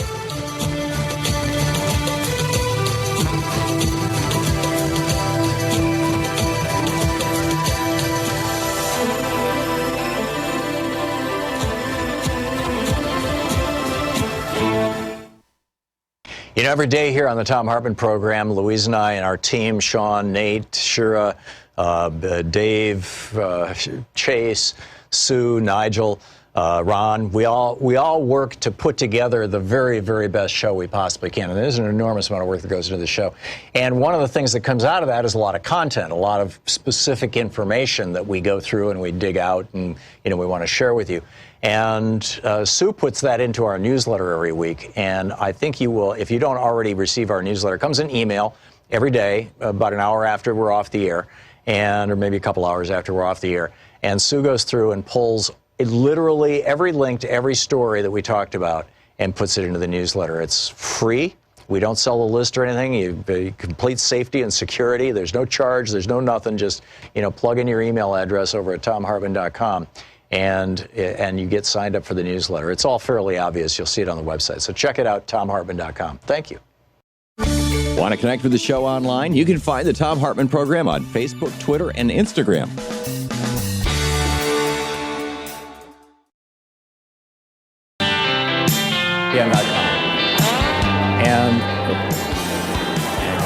And welcome back. Thom Hartmann here with you. And one of the really cool things about being at Netroots Nation is that I get to see old friends. Nina, welcome back. So good. Nina Turner with us. Back here with you, Tom. So what are you up to now? It's been too long, though. It has.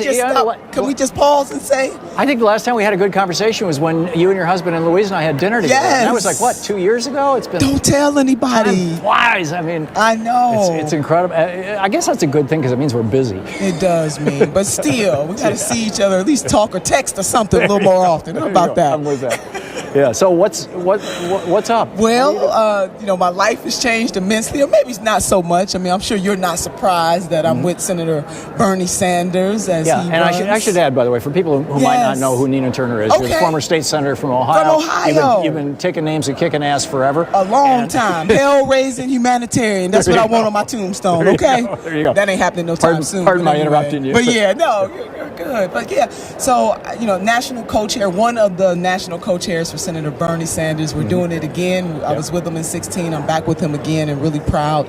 And then also rounding up the co-chair team are fabulous people that Ben Cohen from Ben and Jerry's fame. Yeah. We got Mayor Carmen Cruz from San Juan, Puerto Rico, and Congressman Ro Khanna. Yeah. So we make up the Fantastic Four. There you go. Yeah, well, Ro is on my show every other week. Yes. He comes on and takes calls from listeners for an hour. Absolutely. He's fabulous. Yeah. All three are fabulous. Yeah. We're fabulous. I agree. The Fantastic Four. The Fantastic Four. For Bernie Sanders. There you go. 2020. There you go.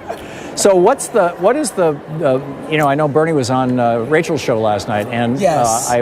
I didn't get here until like 2 o'clock in the morning, which was kind of late. It was 11 p.m. in Portland, but Rachel's show was off the air, and so I was talking to my wife, Louise, who you know. I do know. Hi, Louise. Yeah, there you go.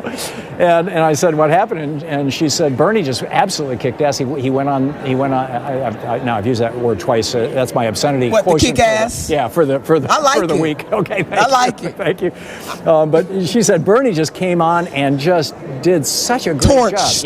Yeah, just the arguments against was really feeling the burn. He put the burn out there. Yeah, including the whole Eric Swalwell time for the next generation. You know what? I cannot believe. My mother-in-law used to say, if we all live long enough, we're gonna get old. Yeah. I would like to say, if we all live long enough, we're gonna get seasoned, a little seasoning on us. Wise. Wisdom is the merger of experience and knowledge. And that's right. But we live in such a throwaway nation. Yeah. That we just want to throw people away who have some seasoning on them, and it doesn't make sense because we all have a generation ahead of us and a generation behind us. So I just thought when Congressman Swalwell made those remarks on the stage, I was really troubled by that, because if he's blessed to live long enough, he will reach his 70s too. And how would he feel if somebody younger than him was questioning and saying to him, just give us the baton. He didn't even talk about earning it. He said, just give it to us. And y'all go down and sit down somewhere. And Senator Sanders made it plain. He said, it's not about your age, it's about your substance. I'm paraphrasing. I'm putting the Turnerism on it. No, I got it. And I love Turnerisms. That's like all I can get. So there's a protest that you're involved with? Yes, Tom, it is so gut-wrenching, and it is a damn sin and a shame. I'm standing in solidarity with unions like ASME and SEIU and nurses, doctors, all of the hospital workers, from people who clean the hospitals, all the way up to the doctors. You have a venture capitalist, a vulture capitalist who purchased the hospital, and now the hospital is in jeopardy of closing. Oh my. Where is this? And this is Hartman Hospital. It's right around the corner from the convention center. Here in Philadelphia? Right here in Philadelphia. And we came in solidarity. Senator Bernie Sanders' campaign came in solidarity to stand side by side with the workers and the patients and this community. Tom, almost 2,500 people are in danger of losing their jobs over this. And guess what the guy wants to do when he sells it? Condos. Oh, geez. Gonna choose condos over patient care. And we got a chance to hear from a patient. Her name is Maria, and she has cancer. And she really shared her story about the type of care that she is continuing to receive at Hahnemann and how she would absolutely be displaced. And it's just really a heartless thing to have to deal with when we have an American system of healthcare that uses a business model that puts the profits over the people. And there are about 800 pregnant women who have been sent letters telling them this hospital may not be open by the time you give birth to your child, so find another hospital. Whoa. In the United States of America, right here in Philadelphia. Well, and the other thing is because Republicans in red states are refusing to expand Medicaid. That's right. You got rural hospitals closing That's left right. and right. In fact, we had a Republican mayor from, I think it was North Carolina, come on, trashing the Republicans because he says his little town is losing its hospital. People are going to have to travel 30 miles just to get to an emergency room. I mean, meaning people could die. Right. So we've got about 30 seconds here until we hit a hard break at the end of the half hour. Nina Turner, what message do you want to leave with people? Get involved. Don't let things happen to you. Form solidarity. Find something that you believe in. Unite, and let's change the dynamics of this country so that it benefits the overwhelming majority of people in this country. And I want people to vote for Senator Bernie Sanders as the next president of the United States of America. That's a great step. The great Nina Turner. Thank you so much. Thank you, Tom. It's great having you with us. Great to be with you. And we'll be back from Philadelphia in just a few minutes. It is coming up on 28 minutes past the hour here on the Thom Hartmann Program.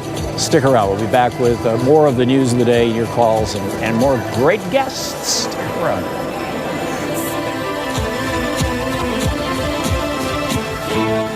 You're listening to the Thom Hartmann Program. Call 202-808-9925. We'll be right back.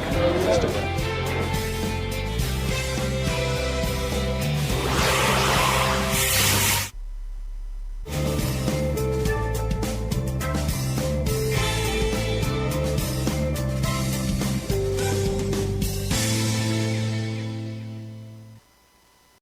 It's the Mueller Report. We're reading page 155. This is about the meeting in the Seychelles with Eric Prince, Dmitriev, Nader, and Mohammed bin Salman, the Crown Prince of Saudi Arabia, was apparently there or in the area at the same time, met with them initially.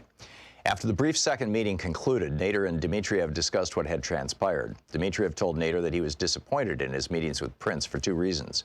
First, he believed that the Russians needed to be communicating with someone who had more authority with the incoming administration than Eric Prince had. Second, he had hoped to have a discussion of greater substance, such as outlining a strategic roadmap for both countries to follow.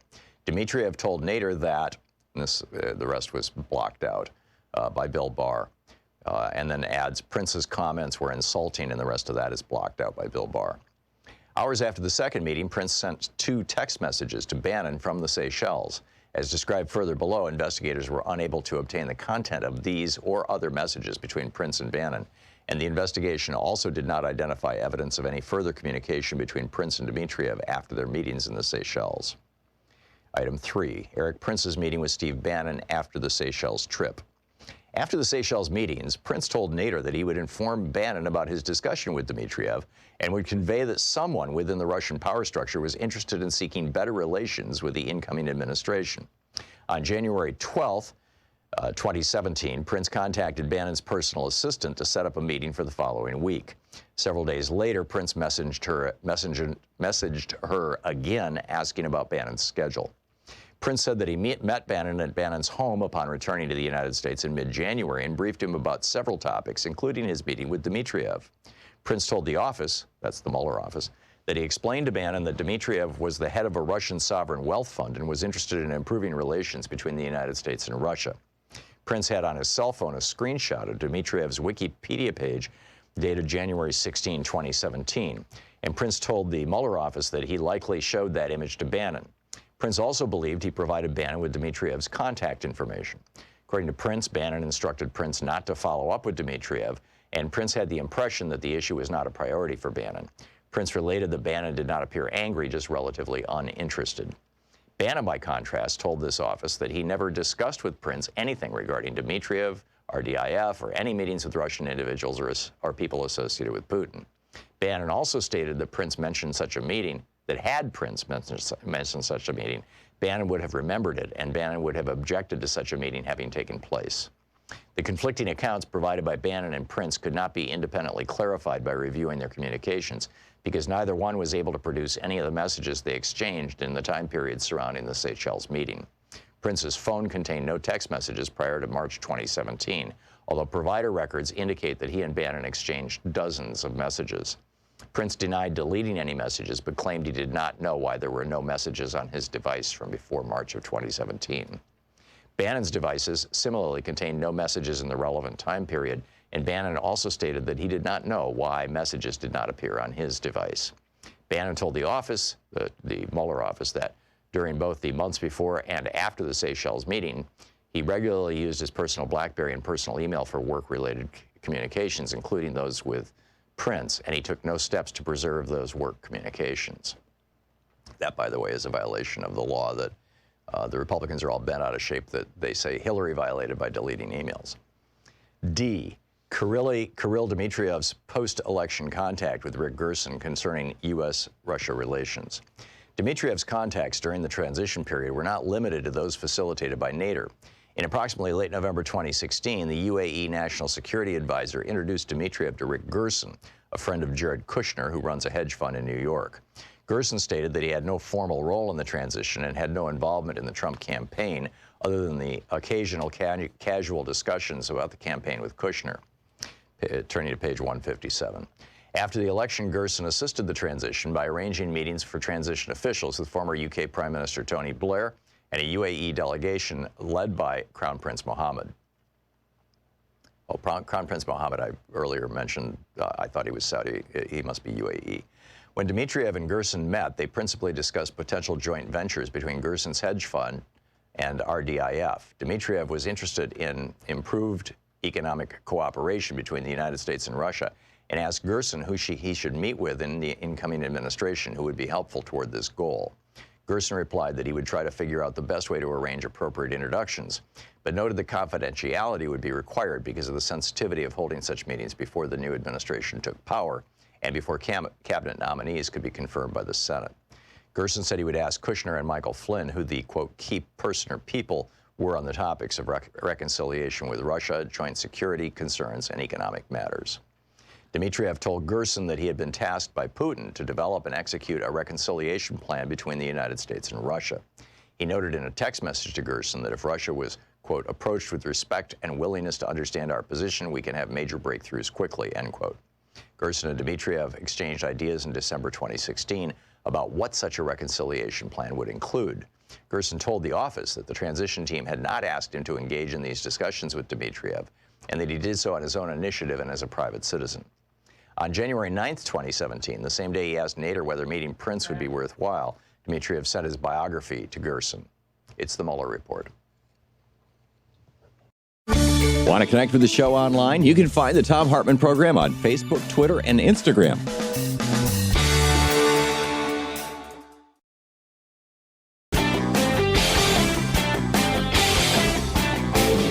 We just put up a new special video for our friends who support this program that I think you'll find absolutely fascinating.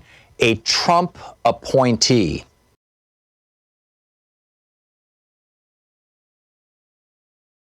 You know, every day here on the Thom Hartmann Program, Louise and I and our team, Sean, Nate, Shira, Dave, Chase, Sue, Nigel, Ron, we all work to put together the very, very best show we possibly can. And there's an enormous amount of work that goes into the show. And one of the things that comes out of that is a lot of content, a lot of specific information that we go through and we dig out and, we want to share with you. And Sue puts that into our newsletter every week. And I think you will, if you don't already receive our newsletter, it comes in email every day, about an hour after we're off the air, or maybe a couple hours after we're off the air. And Sue goes through and pulls literally every link to every story that we talked about and puts it into the newsletter. It's free. We don't sell. Welcome back. Thom Hartmann here with you. We've been talking throughout the day here, in particular during the first hour of the program, about how Democrats should message on immigration. There's a couple of issues here. Number one, separating immigration and immigrants from refugees and climate crisis and political crisis in Central and South America, or Central America in particular. Number one, separating those two issues, because they're really two very different issues. This tragedy, this woman who testified before Congress yesterday, telling the story of how her 2-year-old child died in the custody of ICE, or just after being released from the custody of ICE, is just heart-wrenching. She was a refugee. She is not an immigrant. An immigrant is somebody who is coming here, by choice. Like if you decide you're going to move to Canada and you organize it and you think about it and you get to Canada, then you're an immigrant. If you go without work permits from Canada's government, they will kick you back out again. Or if somebody hires you, they will fine or jail that employer.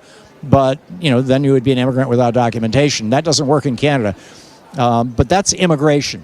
On the other hand, you got refugees, number one. And number two, how do the Democrats, since basically Reagan stopped the policy of fining or imprisoning employers, people who hire people who are here without documentation, how do the Democrats message around this? Because so much of, the Republican messaging since Reagan did this, and, we had a caller earlier in the program who said, her husband was working in the construction trades in the 1980s. He had a great union job. He was making, the equivalent in today's money, 30, 40, 50 bucks an hour, whatever it was. And when Reagan did what he did, suddenly, within a couple of years, all of the construction projects that her husband was working on had gone from 30, 40 bucks an hour down to $7.50 an hour for all of them. And it was because they were hiring people who were here without documentation, and they were able to thus break the unions, which is, of course, what Reagan wanted. So how do you turn this into, how do Democrats turn, time to prosecute the rich white guys who are the employers, rather than what Trump is doing on Sunday? I guess this is how I would do it. Rather, Trump says on Sunday he's going to round up a bunch of people, right? If the people he should be rounding up are people like himself. I mean, we know that he had people working at the Trump properties for over a decade who were here without documentation. Why would he hire those folks? Because they're easily exploited. Because they're easily frightened. You can threaten them. You can steal wages from them, which is something Trump is notorious for. We need to get control of this issue. The Democrats need to, or the Republicans are just going to eat our lunch. Mark in Nortonville, Kansas. Mark, you are on the air. What's up? Hello, Tom. Yeah, hey, Mark, what's up? It's Mike with Radio Free Kansas. Mike, I'm sorry. It's okay, Tom. You're doing a great job holding a hot mic for 3 hours at a live event like Net Nation. Great job, buddy. Great job. I run a 2-hour daily podcast called Radio Free Kansas, and I have a lot of so-called red state listeners. Yeah, Mike, I'm sorry, Mark. Mike, I'm sorry. If you want to do an ad for your show, you can buy them. Joan in Evanston, Illinois. Hey, Joan, what's on your mind today? Hi. I'd just like to make the intersection of the Epstein case and how all those girls that have been trafficked for so many years haven't been afforded the protection by our laws and our Justice Department and justice system. And the children at the border that have been put into these horrific detention camps and then lost by the system. Thousands of children are unaccounted for. Where did they go? And how do we know that they're not in the hands of traffickers? And I think it's safe to assume that some of them are. Yes. And we know that the people that are working in those detention centers have not been screened. Many of them have backgrounds that, are violent and sexually violent against children. Right. And it's just and terrifying. this is I'm just wondering if the message could be shaped by the Democrats, because even if you're a racist, I still think you're horrified of the possibility that children are being sexually trafficked. Well, it depends. I think that there are a lot of racists who are just fine with us. This is one of the reasons, and thanks for the call, Joan. I think this is one of the reasons why there's not more of an outrage across the country about these reports coming out of the detention centers of sexual violence being inflicted on these kids, as well as physical and certainly, obviously, the whole emotional violence thing. Lynn in Wayne, Illinois. Hey, Lynn, what's on your mind? I have a couple of issues. First of all, thank you for taking my call, and thank you for everything you do. I greatly appreciate it. I wanted to talk about the refugee immigrant situation. I have a couple thoughts. Number one, I don't understand why all these people being held in the detention centers is not considered unlawful restraint, which is a felony in the state of Texas, because clearly they're only supposed to hold these people for so many days, and they're holding them way longer than that. So at this point in time, why aren't other law enforcement officials coming in and arresting these people for holding these people longer than they need to be? And then, I think it's because we have a lawless administration, Lynn. I mean, it's and if Trump does an executive order to go around the Supreme Court, what's going to stop it? On the census question, for example, what's going to stop him from doing an executive order to go around the Supreme Court on anything else? Roll back Brown versus Board, roll back, Roe v. Wade. Well, what about the Texas Rangers? I mean, if this was in Cleveland, when those three women were held in Cleveland, for however long they were held by that man against their will, the FBI, everybody was there investigating and arresting this guy. So the same thing should happen. The problem with the Texas Rangers going in there is the supremacy clause of the Constitution. Basically, federal law enforcement takes precedence over local law enforcement. And so this is an issue that needs to be resolved at the federal issue. But I completely agree with you. I think this is unlawful detention as well. And I hope that some Republicans get a conscience and some Democrats get some spine on this. Lynn, thanks for the call. Roger in Lyon Charter Township, Michigan. Hey, Roger, what's up? Hi, Tom. I love your show, by the way. I just want to say that Thank you. I'm having an issue with this word that they're using as illegal immigrant. It bothers me because there's no such thing as an illegal immigrant. Because an immigrant that... All right, this is why I asked an earlier caller to use the phrase undocumented immigrants or undocumented workers rather than referring to people as illegals, because calling people illegals, it's a slur that came out of Fox News and the fascist right. That's true. The racist right. There's immigrants, and there's nothing wrong with immigrants. There's no problem there either. And there's migrants, and there's refugees, and there's also asylum seekers. And a lot of these... well, asylum seekers are kind of by definition refugees. Pardon me? I said asylum seekers are kind of by definition refugees. Okay. I'll give you that. But they're seeking refuge. But that is asylum. They should be treated... we have policies on how to treat refugees or asylum seekers, and we have policies on how to treat immigrants, legal immigrants. You can't be an immigrant in this country unless you're legally here. Same with migrants. Right. Migrants are here to work, but they're here by permission of the United States to work. And they should not be demonized because they're here legally. The only ones I can think of that they're talking about as far as undocumented are the ones that snuck in across the border, which I call border jumpers. And they should not be here they know they shouldn't be here, but that's why they do it, because they're probably on a blacklist that they can't get permission to come here. But the thing is that Or you hear on there's TV, just a you hear on limit. I mean, every country limits the number of people who can come in as immigrants because they're trying to regulate or control their labor pool. Right. Yeah, but as far as the people that come here across the border, they come here with the green cards to work. But what I'm saying is MSNBC and CNN, for instance, they use the word illegal immigrant a lot, and there's no such thing. And people should really understand that you have to know what they're talking about. What they're talking about is people that are jumping the border illegally. And for those kind of people, yes, give them what they deserve. Kick them out of the country, because we don't know who they are and what they're doing. Well, you know, you don't even really have to kick them out of the country, Roger. What happens is that if people can't find work, they tend to go back to the country they came from, assuming that there's work there. Now, that's not going to happen with people coming from Honduras and Guatemala and El Salvador, but those aren't people coming here looking to find work. Those are people coming here looking to find refuge, therefore refugees. Right. But, you know, if you go back prior to 86... They treat them like criminals. Yeah. And they shouldn't be treating them like that. Well, and that happens, Yeah, I got it. Roger, thank you. We'll be back. We're going to check in with Talk Media News with Bob Ney in about 4 minutes from now. So stick around. Continue our conversation about how should Democrats be messaging this, and why are so many Democrats afraid to even talk about this? I think I know the reason. They're afraid that the Republicans will demagogue. Thom Hartmann. Visit ThomHartmann.com for audio and video archives. But here's the problem. When Democrats bite their tongues because they're afraid of what Republicans will say or how Republicans will twist their words, you've already lost. We'll be right back.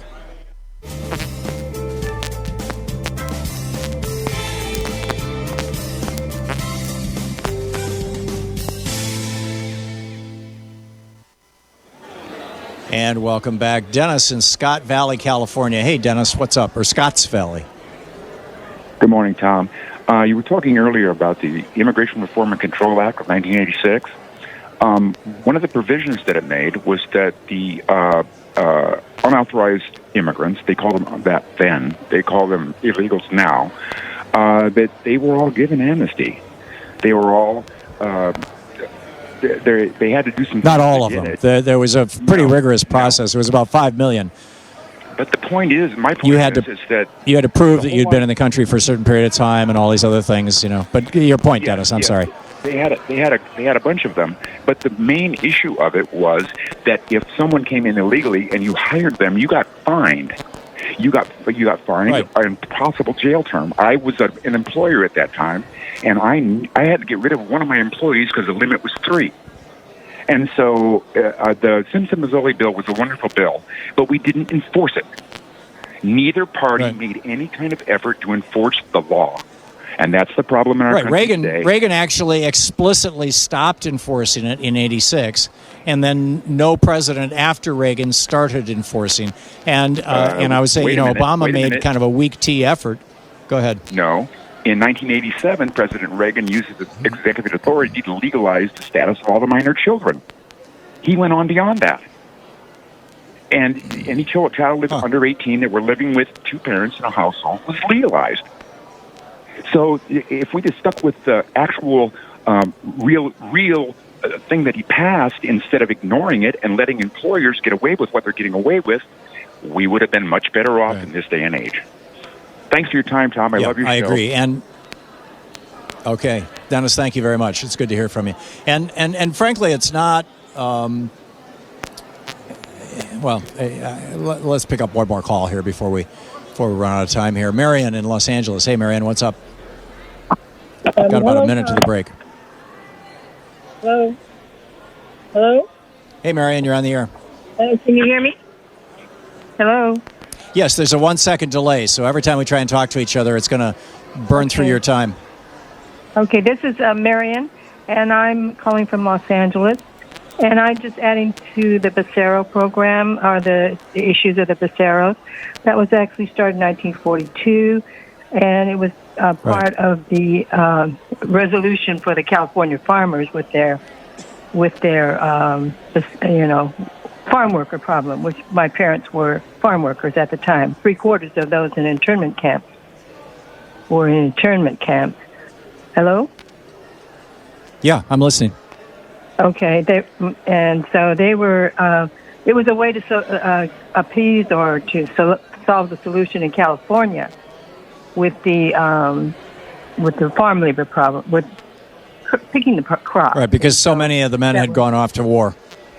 And also because they had taken the Japanese American farm workers off and incarcerated us.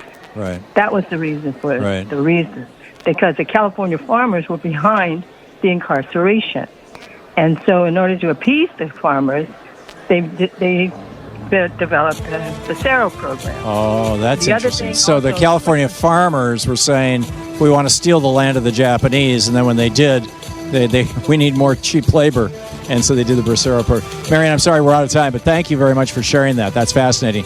We'll be right back. It's coming up on 10 minutes before the hour. We're going to have Bob Ney with us in just a moment. Stick around.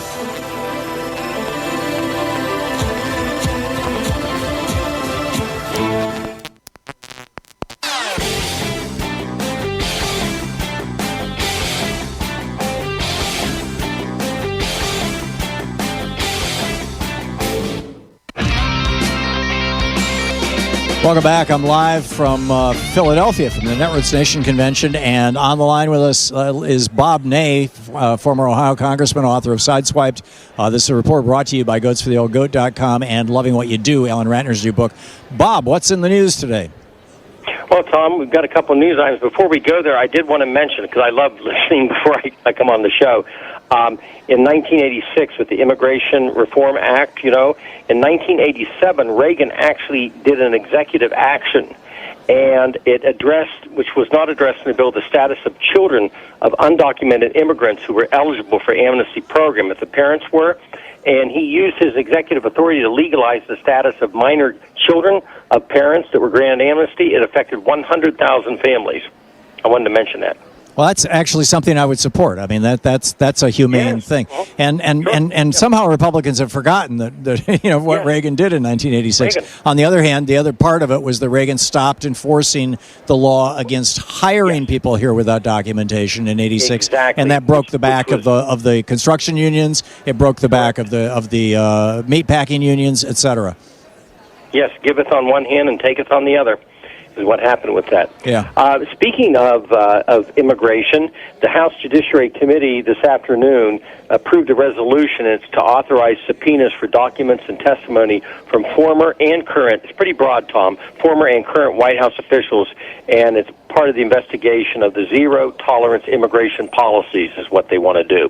It passed party line vote 21 to 12. And so what they can do, once the subpoena is authorized, the chairman, which would be Chairman Nadler of New York in this case, may issue it at his discretion, calling this one, calling that person. He doesn't have to come back each time. And it's going to be aimed, Tom, at investigating the administration's policy of separating the migrant children from their parents at the U.S.-Mexican border. That's what they're going to look at. Wow. Okay. Yeah. And then the other idea, the other issue that we were looking at, of course, was the fact of the British, obviously the British ambassador is, I guess you can call it, being fired or recalled, or whichever way, what you want to term it. And he resigned, didn't he? Yes, and he resigned. But, they obviously were going to recall him back, and he resigned. He was going to quit anyway. Around the first of the year is what he was going to do, and the that's Iranian. Interesting. Do you think he leaked his own cables? You know what? That's a really good question. Cables, which I am familiar with, members of Congress are very familiar with cables. They are very encrypted. They are designed because somebody threw them under the bus. They are designed for ambassadors and officials at that level to honestly convey what they're seeing or feeling or what they know to their home country. And there is no way that was hacked into. Someone leaked it. Either he leaked it because he was frustrated with the relationship of the two countries, not recognizing what he felt the president was about, or somebody within, maybe that was supporting someone for prime minister, who knows, might have also leaked it. That it's makes hard to perfect say. sense. So you were saying you were going to the Iranian attempted seizure of the British ship, right? Right. This is a little bit different scenario, Tom, than you and I have talked about. Obviously, we hear nothing about the bombs on the Saudi tankers, which I firmly believe the Saudis placed their own bombs on their tankers. We've heard nothing of that. It was coming from Mohammed bin Salman's kingdom, which, of course, chopped a reporter up while he was alive and denied that they did it. So, who's to believe that? So that's been basically ruled out as false. The second grainy tape that they had, you don't hear anything about that anymore either, because that was sort of the push, of course, by John Bolton, the National Security Advisor of the President, who almost started a war last month. Now, this issue is a little bit different, and I think what's going on here in looking at it is, it's legitimate where they tried to stop the British tanker, the British warship was behind it, and Britain had stopped a ship which it believed was headed to Syria, an Iranian ship that would have violated the sanctions. So obviously it's heating up in the Gulf, and part of it is because, the fact of the nuclear deal was canceled on our part. So therefore, indirectly, this is just my analysis of it, we, by canceling the Obama nuclear deal, have empowered the clerics to be able to get more aggressive than they have been in the last 8 or 9 years, because there's nothing now to lose with them. So the clerics have overshadowed the moderates. What's in it for Iran? Is this a tit for tat? I know that the British seized an oil tanker that they said was illegally delivering Iranian oil to somebody. I think it was heading toward Asia. Is this a tit for tat that they tried to do, where they tried to seize this British cargo ship? It is. It's two-part, Tom, I believe. It's a tit for tat, and then the second part is they're trying to show Europe that, look, we're standing alone here. We want some deals made with us. They complied with the nuclear deal. The International Atomic Energy Agency, the Commission, obviously felt the same way. So Iran now, again, the moderates are being taken to task because they said, you did a deal, we complied, and now look what happened. So now we're going to get more aggressive. But they look at it as not being able to talk with the Trump administration whatsoever. John Bolton, and I know I beat this political horse to death, but John Bolton is a major factor of complete mistrust, well, not only in Iran, but in major parts of the Western world, to be honest with you, and Europe included. So, they don't feel that they're going to be able to get anywhere at all, and these are the moderates. So really the clerics that are, not the best for the Iranian people have got an upper hand now, and it's an aggressive move, part tit for tat, but also part to say, we're going to continue to basically act out until we begin to get some type of relief from Europe. So that's their aim, is to do something. And this is all because Trump just unilaterally decided to blow up a deal, simply, as far as I can tell, simply because Obama negotiated it, or helped negotiate it. He did that? Yes, he did. He did that. Remember, Secretary of State Tillerson lost his job over this. Tillerson advised the president, which he did when he came into office, to renew the deal, and the president did. Then he became unhappy with Tillerson. That was one of the main problems they had, because Bolton convinced him and the Bolton allies, the neocons, that Tillerson was weak. Wow. Amazing. Bob Ney with Talk Media News. Thank you, Bob. Thank you, Tom. Great talking with you. We'll be back. Stick around. It's the Thom Hartmann Program. In our third hour, we're going to have, number one, Vincent Warren from Center for Constitutional Rights, but Stephen Smith, progressive candidate for governor of West Virginia. You're listening to Thom Hartmann.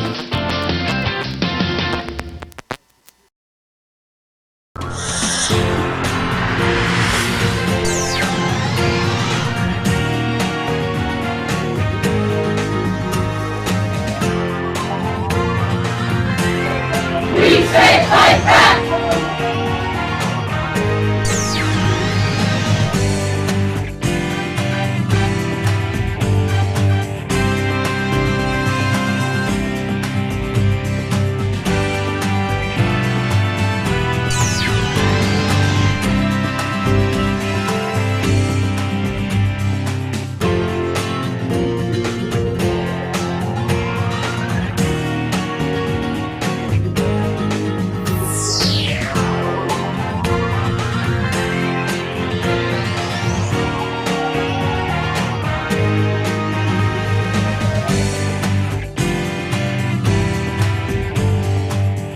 You know, every day here on the Thom Hartmann Program, Louise and I and our team, Sean, Nate, Shira, Dave, Chase, Sue, Nigel, Ron, we all work to put together the very, very best show we possibly can. And there's an enormous amount of work that goes into the show.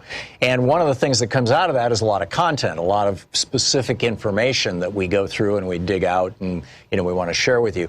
And Sue puts that into our newsletter every week. And I think you will, if you don't already receive our newsletter, it comes in email every day, about an hour after we're off the air, or maybe a couple hours after we're off the air. And Sue goes through and pulls literally every link to every story that we talked about and puts it into the newsletter. It's free. We don't sell a list or anything. You complete safety and security. There's no charge. There's no nothing. Just, you know, plug in your email address over at thomhartmann.com. And you get signed up for the newsletter. It's all fairly obvious. You'll see it on the website. So check it out, thomhartmann.com. Thank you. It's the Mueller Report. We're reading page 155. This is about the meeting in the Seychelles with Erik Prince, Dmitriev, Nader, and Mohammed bin Salman, the Crown Prince of Saudi Arabia, was apparently there or in the area at the same time, met with them initially. After the brief second meeting concluded, Nader and Dmitriev discussed what had transpired. Dmitriev told Nader that he was disappointed in his meetings with Prince for two reasons. First, he believed that the Russians needed to be communicating with someone who had more authority with the incoming administration than Erik Prince had. Second, he had hoped to have a discussion of greater substance, such as outlining a strategic roadmap for both countries to follow. Dmitriev told Nader that, the rest was blocked out by Bill Barr. And then adds, Prince's comments were insulting, and the rest of that is blocked out by Bill Barr. Hours after the second meeting, Prince sent 2 text messages to Bannon from the Seychelles. As described further below, investigators were unable to obtain the content of these or other messages between Prince and Bannon, and the investigation also did not identify evidence of any further communication between Prince and Dmitriev after their meetings in the Seychelles. Item 3, Erik Prince's meeting with Steve Bannon after the Seychelles trip. After the Seychelles meetings, Prince told Nader that he would inform Bannon about his discussion with Dmitriev and would convey that someone within the Russian power structure was interested in seeking better relations with the incoming administration. On January 12th, 2017, Prince contacted Bannon's personal assistant to set up a meeting for the following week. Several days later, Prince messaged her again asking about Bannon's schedule. Prince said that he met Bannon at Bannon's home upon returning to the United States in mid-January and briefed him about several topics, including his meeting with Dmitriev. Prince told the office, that's the Mueller office, that he explained to Bannon that Dmitriev was the head of a Russian sovereign wealth fund and was interested in improving relations between the United States and Russia. Prince had on his cell phone a screenshot of Dmitriev's Wikipedia page dated January 16, 2017, and Prince told the Mueller office that he likely showed that image to Bannon. Prince also believed he provided Bannon with Dmitriev's contact information. According to Prince, Bannon instructed Prince not to follow up with Dmitriev, and Prince had the impression that the issue was not a priority for Bannon. Prince related that Bannon did not appear angry, just relatively uninterested. Bannon, by contrast, told this office that he never discussed with Prince anything regarding Dmitriev, RDIF, or any meetings with Russian individuals or people associated with Putin. Bannon also stated that Prince mentioned such a meeting, that had Prince mentioned such a meeting, Bannon would have remembered it, and Bannon would have objected to such a meeting having taken place. The conflicting accounts provided by Bannon and Prince could not be independently clarified by reviewing their communications, because neither one was able to produce any of the messages they exchanged in the time period surrounding the Seychelles meeting. Prince's phone contained no text messages prior to March 2017, although provider records indicate that he and Bannon exchanged dozens of messages. Prince denied deleting any messages, but claimed he did not know why there were no messages on his device from before March of 2017. Bannon's devices similarly contained no messages in the relevant time period, and Bannon also stated that he did not know why messages did not appear on his device. Bannon told the office, the Mueller office, that during both the months before and after the Seychelles meeting, he regularly used his personal BlackBerry and personal email for work-related communications, including those with Prince, and he took no steps to preserve those work communications. That, by the way, is a violation of the law that the Republicans are all bent out of shape that they say Hillary violated by deleting emails. D, Kirill Dmitriev's post-election contact with Rick Gerson concerning U.S.-Russia relations. Dmitriev's contacts during the transition period were not limited to those facilitated by Nader. In approximately late November 2016, the UAE National Security Advisor introduced Dmitriev to Rick Gerson, a friend of Jared Kushner, who runs a hedge fund in New York. Gerson stated that he had no formal role in the transition and had no involvement in the Trump campaign other than the occasional casual discussions about the campaign with Kushner. Turning to page 157. After the election, Gerson assisted the transition by arranging meetings for transition officials with former UK Prime Minister Tony Blair and a UAE delegation led by Crown Prince Mohammed. Oh, Crown Prince Mohammed, I earlier mentioned, I thought he was Saudi. He must be UAE. When Dmitriev and Gerson met, they principally discussed potential joint ventures between Gerson's hedge fund and RDIF. Dmitriev was interested in improved economic cooperation between the United States and Russia and asked Gerson who he should meet with in the incoming administration who would be helpful toward this goal. Gerson replied that he would try to figure out the best way to arrange appropriate introductions, but noted that confidentiality would be required because of the sensitivity of holding such meetings before the new administration took power and before cabinet nominees could be confirmed by the Senate. Gerson said he would ask Kushner and Michael Flynn who the, quote, key person or people were on the topics of reconciliation with Russia, joint security concerns, and economic matters. Dmitriev told Gerson that he had been tasked by Putin to develop and execute a reconciliation plan between the United States and Russia. He noted in a text message to Gerson that if Russia was, quote, approached with respect and willingness to understand our position, we can have major breakthroughs quickly, end quote. Gerson and Dmitriev exchanged ideas in December 2016 about what such a reconciliation plan would include. Gerson told the office that the transition team had not asked him to engage in these discussions with Dmitriev and that he did so on his own initiative and as a private citizen. On January 9th, 2017, the same day he asked Nader whether meeting Prince would be worthwhile, Dmitriev sent his biography to Gerson. It's the Mueller Report. Want to connect with the show online? You can find the Thom Hartmann Program on Facebook, Twitter, and Instagram. Sometimes through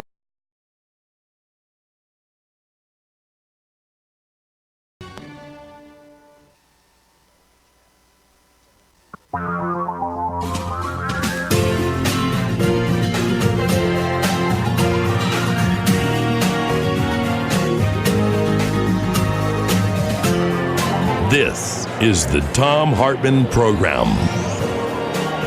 And welcome back. Thom Hartmann here with you. On the line with us is a candidate for governor of West Virginia, Stephen Smith. West Virginia Can't Wait, wvcan'twait.com is his website. And a friend of our show, one of my producers actually for years and years, Troy Miller turned me on to, introduced us to Stephen Smith. And the new Redneck Rebellion. Stephen Smith, welcome to the program. Hey, thanks so much for having me on. I really appreciate it. Thanks for joining us. I'm remote here. We're doing the show live from Netroots Nation here in Philadelphia, and as a consequence of that, there's about a second delay between us. So it may trip us up a little bit here, but just heads up and FYI. So fair enough. Tell me about your campaign. West Virginia Can't Wait. Yeah, so what we're interested in is actually trying to get the closest thing West Virginia has ever had to a people's government. And that means not just one candidate, right? So I'm running for governor, but what we're actually trying to build is a political infrastructure that can take over and build a government that works for all of us. Here's what that looks like. More than 229 people already recruited and trained as county captains across all 55 West Virginia counties. 38 constituency teams on top of that. So veterans can't wait, students can't wait, social workers can't wait, seniors can't wait, people in recovery, building independent political power, not around one person's name, but as part of a larger movement. And then, of course, you need more than one candidate. So I'm running for governor, but we already have 42 candidates up and down the ballot who have signed on to a pledge that is unapologetically pro-labor, refusing to take corporate cash, refusing to hide from a debate, so that at the end of the day, what we have is a movement that can win a people's government rather than a traditional political campaign. Now, your incumbent, Jim Justice, the current governor, is a billionaire. How do you take on a billionaire, Stephen Smith? Yes, you can't take on the good old boys one-on-one, right? They're counting on us doing the same old thing, fighting them money for money, ads for ads. Instead, the only way you beat that kind of concentrated power is with a movement like the one we're building. So, 88 town halls and organizing meetings across the state, more than 450 visits, recruiting people in union halls and drug recovery programs and church basements. And one of the things that's been exciting is that all of that people power actually does lead to money power as well. We just got our filing report back from the last quarter, and our campaign outraised every single other 2020 gubernatorial campaign in West Virginia combined, including Jim Justice, who's the billionaire current governor, and his main challenger, Woody Thrasher, who's a millionaire. We're outraising them by bringing in small donations over and over and over again, and building a real people's movement. We're talking with Stephen Smith, the candidate for governor of West Virginia. WV, as in West Virginia, can't wait. CANTWAIT.com is the website, and the Twitter handle is WV can't wait. And Stephen, you have invoked, if my understanding is correctly, the Battle of Blair Mountain repeatedly. This 1921, uprising essentially. How does that tie into your campaign, and what's the through message here? Sure. So 100 years ago in the southern coalfields of West Virginia, working people came together, blacks, whites, and immigrants, sometimes not even speaking the same language, and took on the most powerful industry in the country, the coal lobby. And they did so at a time where taking them on meant putting their own lives at risk. So the Battle of Blair Mountain took place about 100 years ago, where those miners, black, white, and immigrant, marched south to protest the ongoing living conditions in the mines, safety, and fundamentally whether or not the coal owners, coal companies were going to allow them to unionize. And that fight led to the bloodiest labor conflict in American history right here in West Virginia, because people of all different race backgrounds came together to fight as one. That is the spirit that's actually driven West Virginia in many ways over the last 100 years. And we saw it again up close a year ago when it was West Virginia teachers and school service personnel wearing and waving those same red bandanas that the coal miners wore 100 years ago, sparking a nationwide strike movement. And so we think that history is truly in our blood, and it's the best part of who we are, and it's accessible to us if we invite coal miners and teachers and working people from all walks of life into one movement, that we can defeat even the most powerful interests. Yeah, that really is pretty extraordinary. We're talking with Stephen Smith, the candidate for governor of West Virginia, WV as in West Virginia, WVCan'tWait.com, and Twitter at WVCan'tWait. Stephen, if my recollection is correct, in the Democratic primary of 2016, Bernie Sanders swept your state. It was one of his largest victories across the country. West Virginia, and as I recall, Michigan as well. States where there's a lot of poverty and there's a lot of working class people. How does that inform your campaign? What does that tell you about what the people in West Virginia want? That's right. So the conventional wisdom about West Virginia is dead wrong. There's this idea that West Virginia has become very conservative or very right-wing. We haven't become right-wing, we've become angry. And that anger is rational because, frankly, both parties in West Virginia have failed us and have been failing us for a long time. And so what you see is that as popular as the president may be in West Virginia, Bernie Sanders is more popular than the president. And the striking teachers and school service personnel are far more popular than Sanders. And so what we're looking for here is what everyone in America is looking for, which is a movement of, by, and for us, and a government that responds to us, as opposed to a government that responds to out-of-state interests or national politicians. We're tired. The way one of our supporters put it, he said, if another politician comes to me and tries to tell me what should matter to me, I'm going to shoot him. Right? That what we are done with people other than us trying to tell us who we are and what matters to us. And that kind of anti-establishment power is what we need, and it's who we are here. Yeah, it's remarkable stuff. We just have 1 minute left here, Stephen, till a hard break. You mentioned the things that your campaign is moving forward on doing. I'm wondering what you're pushing up against. What is your current billionaire governor? What kind of horrible policies has he inflicted on the citizens of West Virginia? Yeah, so on the last day of legislative session this year, he and the legislature had in front of them, they could have passed a serious black lung pension bill for minors. They could have passed funding for a veterans clinic and home in Beckley. Instead, they went and gave $60 million a year in additional tax cuts to coal barons, right? That what we're talking about is the distribution of wealth. And right now, thanks to this governor and to decades of crony good old boy rule, all of the wealth in West Virginia gets sucked up and out. And what we're saying is that wealth ought to stay here. This is the richest time in our state's history. We ought to have the best roads and schools and highest wages we have ever had. And we can have that, but only if we come together and fight. There you go. And the website is WV, like West Virginia. WV can't wait, as is the Twitter handle. Stephen Smith is the candidate for governor of West Virginia. Stephen, good luck. Thanks for dropping by.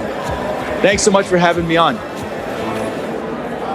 My This is the Thom Hartmann Program. We'll be back with more of the news of the day and your calls in just a moment. Oh, also, Vince Warren is going to drop by. He's with the Center for Constitutional Rights. That'll be in about 4 minutes.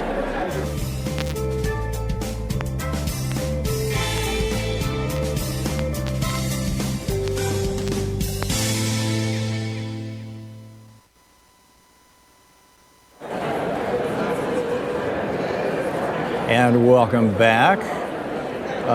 Jay in New Jersey. Hey, Jay, thanks for watching us on YouTube. What's up? Hey, how you doing?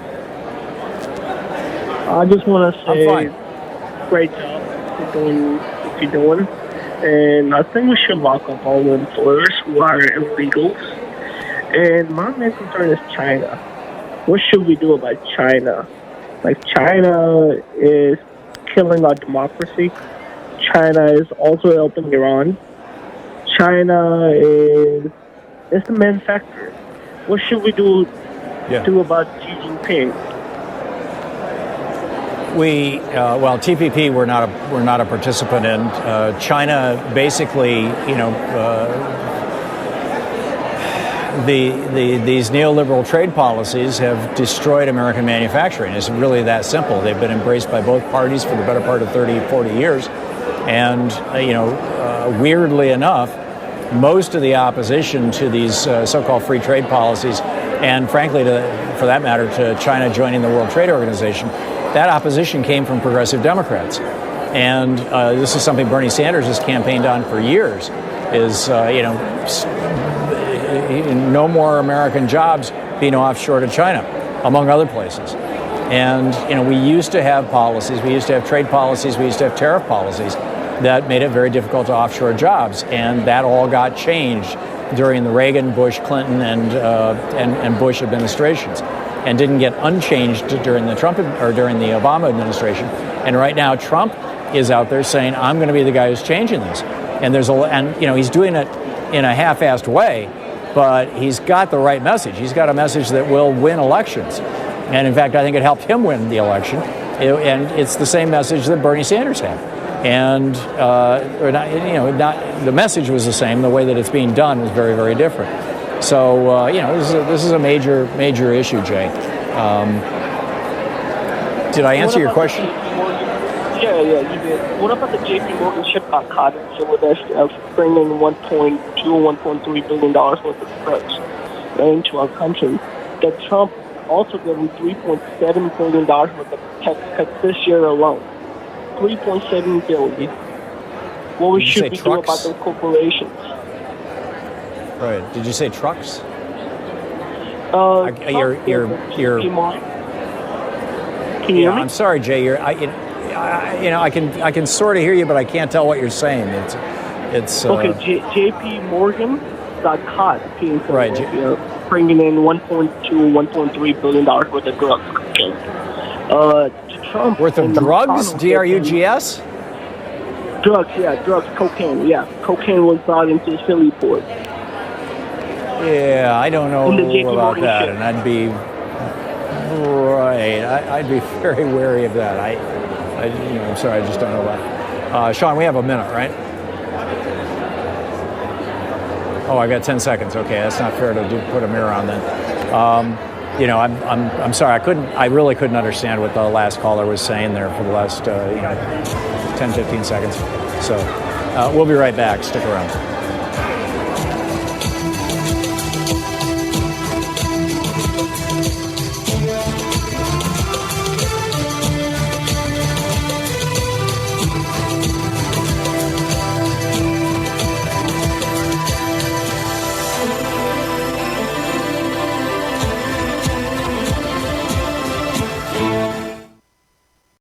Every day here on the Thom Hartmann Program, Louise and I and our team, Sean, Nate, Shira, Dave, Chase, Sue, Nigel, Ron, we all work to put together the very, very best show we possibly can. And there's an enormous amount of work that goes into the show.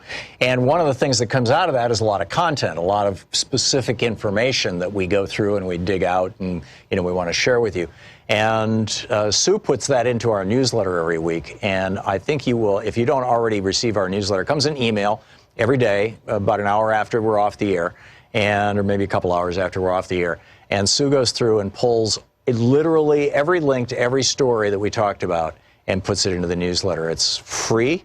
We don't sell a list or anything. Complete safety and security. There's no charge. There's no nothing. Just plug in your email address over at thomhartmann.com. And you get signed up for the newsletter. It's all fairly obvious. You'll see it on the website. So check it out, thomhartmann.com. Thank you. Want to connect with the show online? You can find the Thom Hartmann Program on Facebook, Twitter, and Instagram.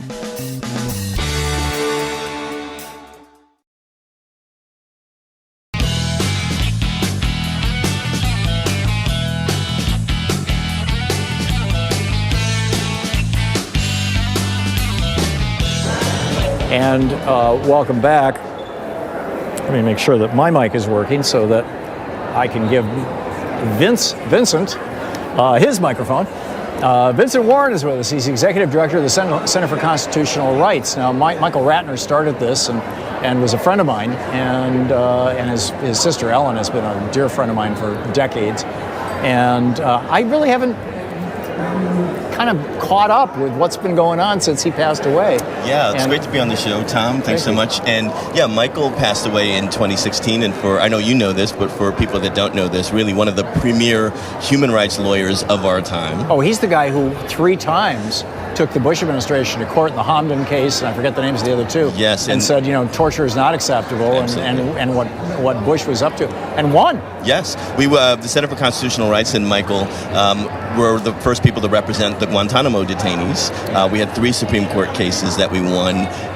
We were the first people to go down, civilians to go down to represent the men in Guantanamo, and we're still 18 years later still representing Guantanamo detainees. Wow. Yeah, and Michael also was really key in helping to formulate our anti-militarism litigation and advocacy. So while he was still alive, we were suing the Obama administration for their drone strikes and killing of American citizens in far-flung places like Yemen. Since then, Center for Constitutional Rights has shifted its focus and had been thinking a lot more domestically around racial justice and criminal justice. Mm-hmm. So, of course, in 2013, we won the big stop and frisk case in New York City, where we essentially ended that program. We also filed lawsuits. I didn't realize that was you guys. Oh, I thought that was us. just like, local political pressure that, Well, the way that we work, we were a movement lawyering organization. Uh-huh. And so part of what differentiates us from maybe some other legal organizations is that it's less important that everybody knows that we're the ones that do it, and it's more important that the local people, the activists and the community organizers really are front and center in terms of the strategy. So we were part of a large coalition, but we litigated the stop and frisk case, but it's been taken over the finish line by advocates and organizers that could use that litigation win as momentum in their broader tools. We also ended long-term solitary confinement in the state of California by representing men in solitary confinement in Pelican Bay, long-term solitary confinement. And since then, we've also, and we have an international component to our work as well, have been suing since, the Abu Ghraib scandal, to California corporations for who were private military contractors who were doing the torturing of men in Abu Ghraib. And that case is still going on, actually. And so we have a range of international human rights and domestic work. We also do a lot of work with local Black Lives Matter activists, with people in Louisiana. Our big cases now are working with activists that are challenging the Bayou Bridge Pipeline, Energy Transfer Partners that also brought you Dakota Access Pipeline. They're really driving these pipelines down through the South, and we're working with activists on those types of strategies there. That's remarkable. We're talking with Vincent Warren. He is the Executive Director of the Center for Constitutional Rights. The website is ccrjustice.org. And Vince's Twitter handle is Vince Warren, VinceWarren, or at the CCR. Vince, this may or may not have anything to do with anything you're doing, but I'm wondering, Eric Prince has been such a consequential actor in so many of what I view to be war crimes, frankly. Is there ever going to be, and then, he's meeting in the Seychelles and hanging out with the Russians and trying to get Trump elected and all this stuff. Is he ever going to be brought to justice? Well, interestingly enough, it does have something to do with what we're doing. So we were also, the Center for Constitutional Rights was the group that sued Blackwater for... Which Eric Prince started. He was the chief of... He's the billionaire brother of Betsy DeVos, by the way, our education secretary. Exactly. So we were challenging Blackwater that essentially executed 17 people in New Surf Square a number of years ago.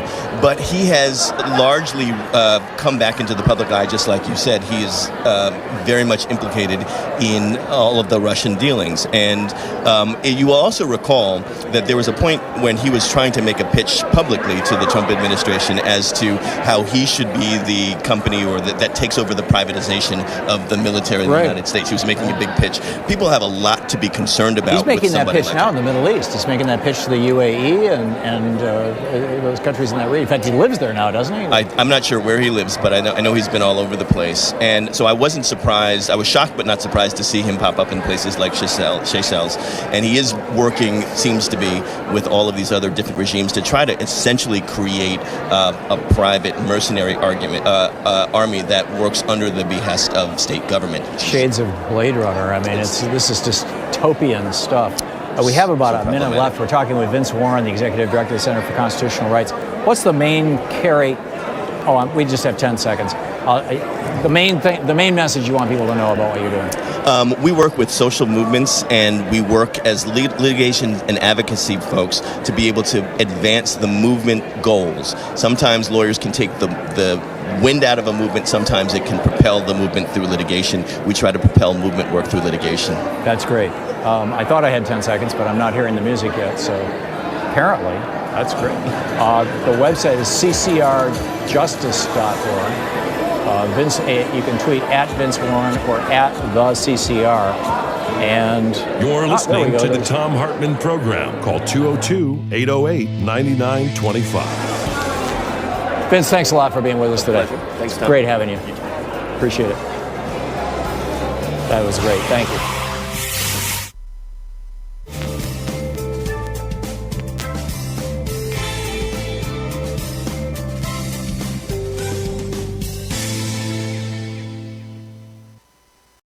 It's the Mueller Report. We're reading page 155. This is about the meeting in the Seychelles with Eric Prince, Dmitriev, Nader, and Mohammed bin Salman, the Crown Prince of Saudi Arabia, was apparently there or in the area at the same time, met with them initially. After the brief second meeting concluded, Nader and Dmitriev discussed what had transpired. Dmitriev told Nader that he was disappointed in his meetings with Prince for two reasons. First, he believed that the Russians needed to be communicating with someone who had more authority with the incoming administration than Erik Prince had. Second, he had hoped to have a discussion of greater substance, such as outlining a strategic roadmap for both countries to follow. Dmitriev told Nader that, the rest was blocked out by Bill Barr, and then adds, Prince's comments were insulting, and the rest of that is blocked out by Bill Barr. Hours after the second meeting, Prince sent 2 text messages to Bannon from the Seychelles. As described further below, investigators were unable to obtain the content of these or other messages between Prince and Bannon, and the investigation also did not identify evidence of any further communication between Prince and Dmitriev after their meetings in the Seychelles. Item 3, Erik Prince's meeting with Steve Bannon after the Seychelles trip. After the Seychelles meetings, Prince told Nader that he would inform Bannon about his discussion with Dmitriev and would convey that someone within the Russian power structure was interested in seeking better relations with the incoming administration. On January 12th, 2017, Prince contacted Bannon's personal assistant to set up a meeting for the following week. Several days later, Prince messaged her again asking about Bannon's schedule. Prince said that he met Bannon at Bannon's home upon returning to the United States in mid-January and briefed him about several topics, including his meeting with Dmitriev. Prince told the office, that's the Mueller office, that he explained to Bannon that Dmitriev was the head of a Russian sovereign wealth fund and was interested in improving relations between the United States and Russia. Prince had on his cell phone a screenshot of Dmitriev's Wikipedia page dated January 16, 2017, and Prince told the Mueller office that he likely showed that image to Bannon. Prince also believed he provided Bannon with Dmitriev's contact information. According to Prince, Bannon instructed Prince not to follow up with Dmitriev, and Prince had the impression that the issue was not a priority for Bannon. Prince related that Bannon did not appear angry, just relatively uninterested. Bannon, by contrast, told this office that he never discussed with Prince anything regarding Dmitriev, RDIF, or any meetings with Russian individuals or people associated with Putin. Bannon also stated that Prince mentioned such a meeting, that had Prince mentioned such a meeting, Bannon would have remembered it, and Bannon would have objected to such a meeting having taken place. The conflicting accounts provided by Bannon and Prince could not be independently clarified by reviewing their communications, because neither one was able to produce any of the messages they exchanged in the time period surrounding the Seychelles meeting. Prince's phone contained no text messages prior to March 2017, although provider records indicate that he and Bannon exchanged dozens of messages. Prince denied deleting any messages, but claimed he did not know why there were no messages on his device from before March of 2017. Bannon's devices similarly contained no messages in the relevant time period, and Bannon also stated that he did not know why messages did not appear on his device.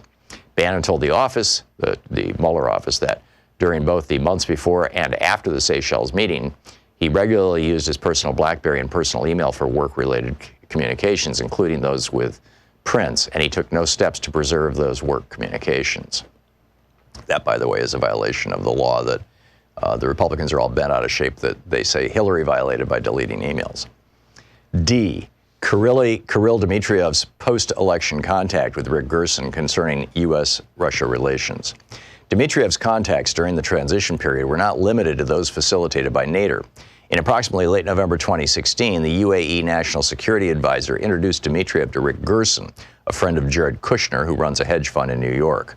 Gerson stated that he had no formal role in the transition and had no involvement in the Trump campaign other than the occasional casual discussions about the campaign with Kushner. Turning to page 157. After the election, Gerson assisted the transition by arranging meetings for transition officials with former UK Prime Minister Tony Blair and a UAE delegation led by Crown Prince Mohammed. Oh, Crown Prince Mohammed, I earlier mentioned, I thought he was Saudi. He must be UAE. When Dmitriev and Gerson met, they principally discussed potential joint ventures between Gerson's hedge fund and RDIF. Dmitriev was interested in improved economic cooperation between the United States and Russia and asked Gerson who he should meet with in the incoming administration who would be helpful toward this goal. Gerson replied that he would try to figure out the best way to arrange appropriate introductions, but noted that confidentiality would be required because of the sensitivity of holding such meetings before the new administration took power and before cabinet nominees could be confirmed by the Senate. Gerson said he would ask Kushner and Michael Flynn who the, quote, key person or people were on the topics of reconciliation with Russia, joint security concerns, and economic matters.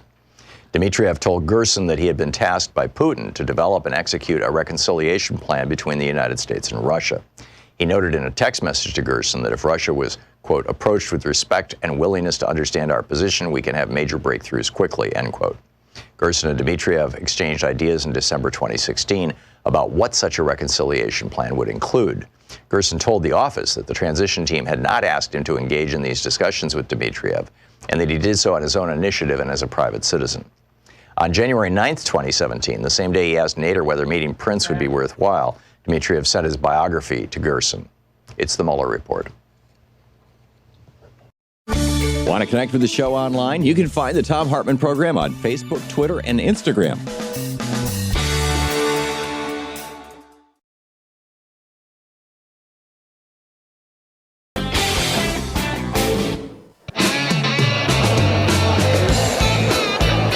And welcome back. Thom Hartmann here with you live from Philadelphia, from Netroots Nation. And with me is Nizhmi Zarenko,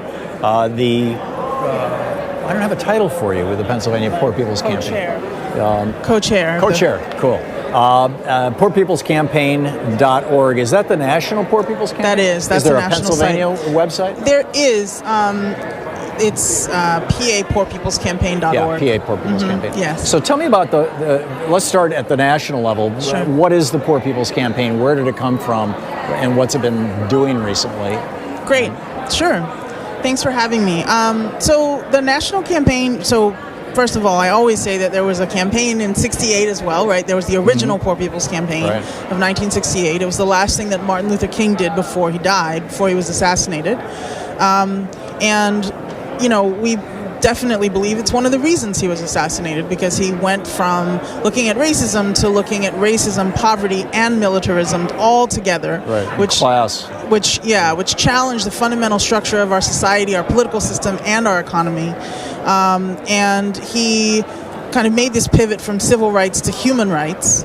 The original campaign saw what we are seeing now, right? 50 years ago, they could already see what was starting to happen in this country. And tragically, with his death, the campaign fizzled out. And 50 years later, in fact, almost 10 years ago, I got involved in something called the Poverty Initiative at Union Theological Seminary. I was part of what's called the Poverty Scholars Program. And through that experience, I was able to visit mountaintop removal in West Virginia. I was able to visit in New Orleans right after Hurricane Katrina. And what that effort was about was uniting leaders inside of organizations. At the time, I was working with an organization of youth in Philadelphia called the Philadelphia Student Union. We brought organizations together to build relationships, to do study, to actually study liberation theology, and to look at conditions across the country, right, and the connections between these things, right?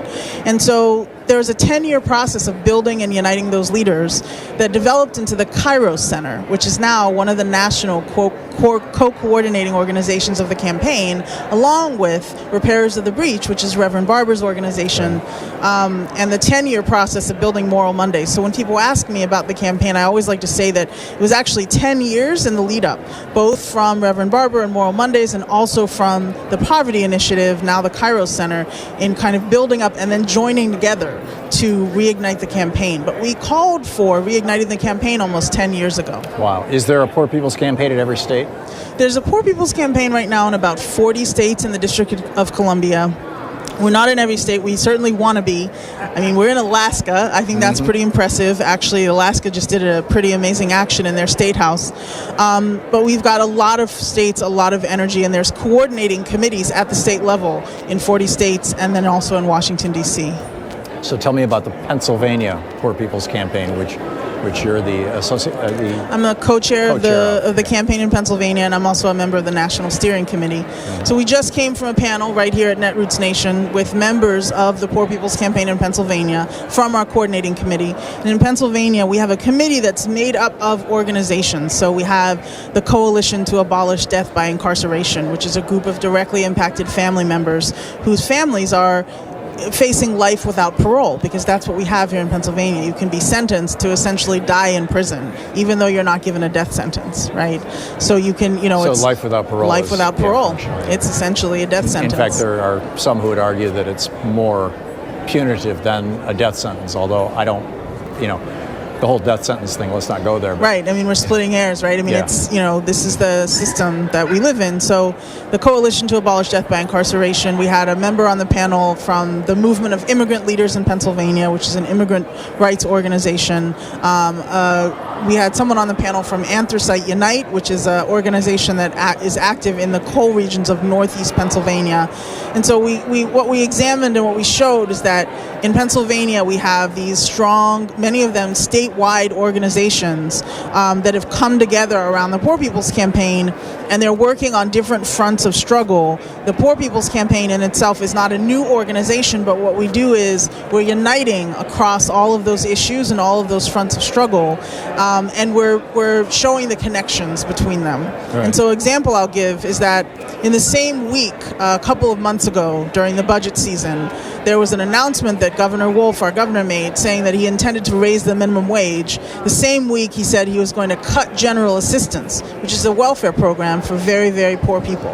So you have the same week raising the minimum wage and cutting general assistance.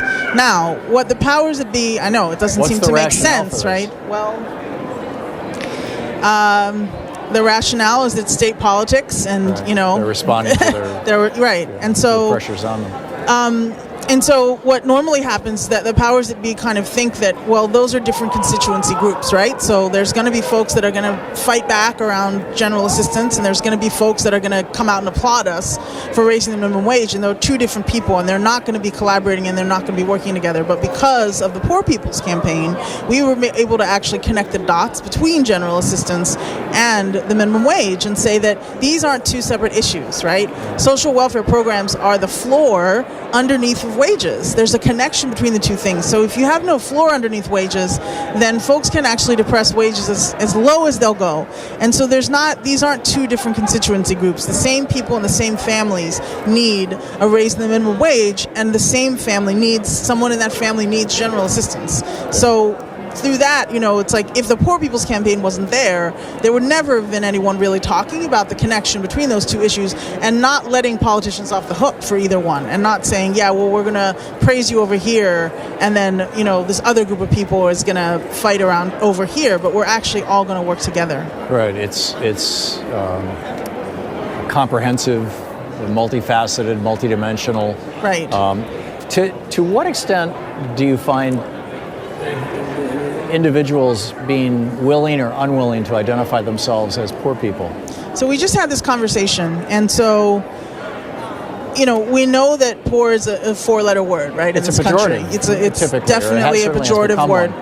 I mean, we have to look at the reason. Why is the reason? Well, the reason of that is that we get taught that if you're poor, it's your own fault, right? If you're poor, you did something wrong, or you have a moral failing, right? Or, in the best case scenario, something bad happened to you, right?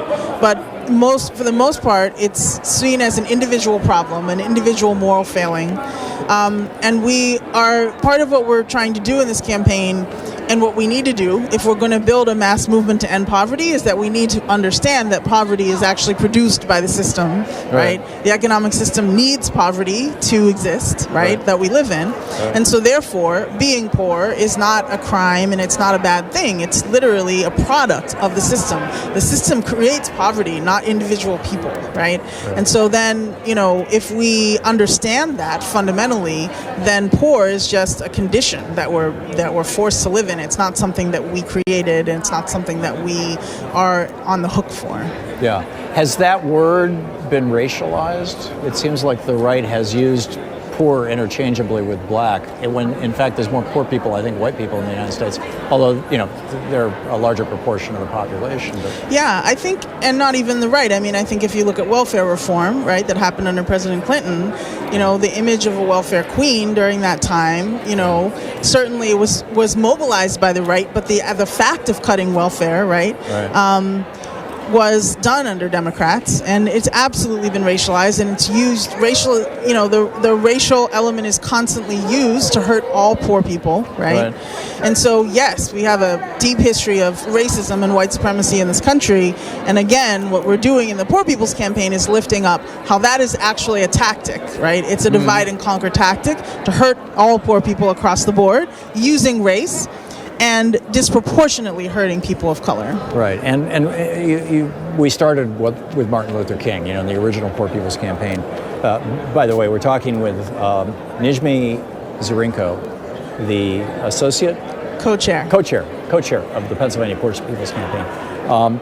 We started with Martin Luther King and how he reached out to poor whites, essentially, and said, "You guys are getting screwed as bad as us. I mean, in different ways, arguably, but." We're all victims here of the system. And boom, they killed him. And, we can speculate about how and why that all happened. I suspect, like you do, it wasn't a coincidence. But in the last minute or so we have left, I know, like in West Virginia, we just had a guy on who's running for governor of West Virginia. He's a very progressive guy. And it's a largely white state. How is the outreach to poor whites working? Yeah, that's a great question. So one of the advantages that we have here in PA is that we had organizations working statewide across the urban-rural divide, across the racial divide, for some years before the relaunch of the campaign. Because again, right, this has been a multi-year process, and some of us come out of this trajectory and this legacy already anticipating that this was going to happen. Right. So we really have an advantage here in Pennsylvania. And so it is working. We just had at the Poor People's Moral Action Congress a young woman, 21-year-old woman from Johnstown, Pennsylvania, which is the middle of quote-unquote Trump country, if you listen to MSNBC. And she was testifying in front of the House Budget Committee about conditions in Johnstown, about her miseducation in the school system, that she wasn't actually taught about the true history of this country. She's a poor white woman, talking about how she wasn't taught about the real history of this country, and that that the messages that people in her community get certainly is that the problem is immigrants, but that she believes that the problem is a small group of people who are profiting off of the rest of us. Right. And so it absolutely can work. That's great. Nijmi Zirinko, thank you so much for being with us today. It's really a pleasure and an honor, in fact, to have you on the program. Thank you. We'll be right back. You're listening to Thom Hartmann. Visit thomhartmann.com for audio and video archives. I'll be back with more of your calls in just a second. I got to go back on the air. Thank you again.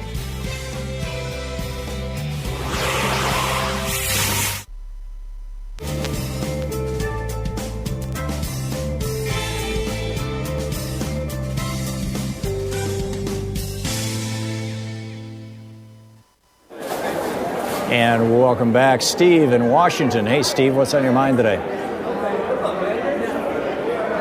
Tom?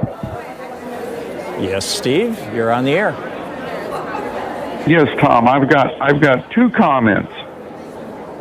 One, the only way you're going to take Donald Trump out of office is to remove all of the people that are supporting him. Mitch McConnell, Barr. You have to remove them to get rid of him. And he knows that. And two... Well, okay. Go ahead. Well, I was going to say, Mitch McConnell's not going to be removed until 2020 at the earliest. He's running for re-election. You got Amy McGrath, I believe her name is, running against him. She may be a strong challenger, but he's going to have, hundreds of millions. He's going to have millions of dollars behind him. So you've got A, that. And then B, getting Bill Barr out would require impeachment. And that proceeding is not going to happen anytime soon. So, I agree with your political assessment, Steve, but I don't think what we're going to see happen is anything close to that. Yeah, I don't believe the Democrats are ready to do that. But it's not that they're ready to do that or not ready to do that. It's that the time necessary to do that is going to take you beyond the 2020 election. Right, but if he gets reelected in 2020, does that mean we stop trying to get rid of him? No, it doesn't. I think if he gets reelected in 2020, it means the end of American democracy. Completely. He will and this is just my opinion, he will create, or the Republican Party will create another war to justify keeping him in over 2 terms. And 2, I agree. It's been shown in the past that that's what the Republican Party does. Yeah. No, I'm completely with you. And all you have to do is go back to what year was it Obama was running for re-election? He was 2012, the 2012 election. Just before that election, Donald Trump was tweeting that any minute now, Barack Obama is going to start a war with Iran in order to get himself reelected.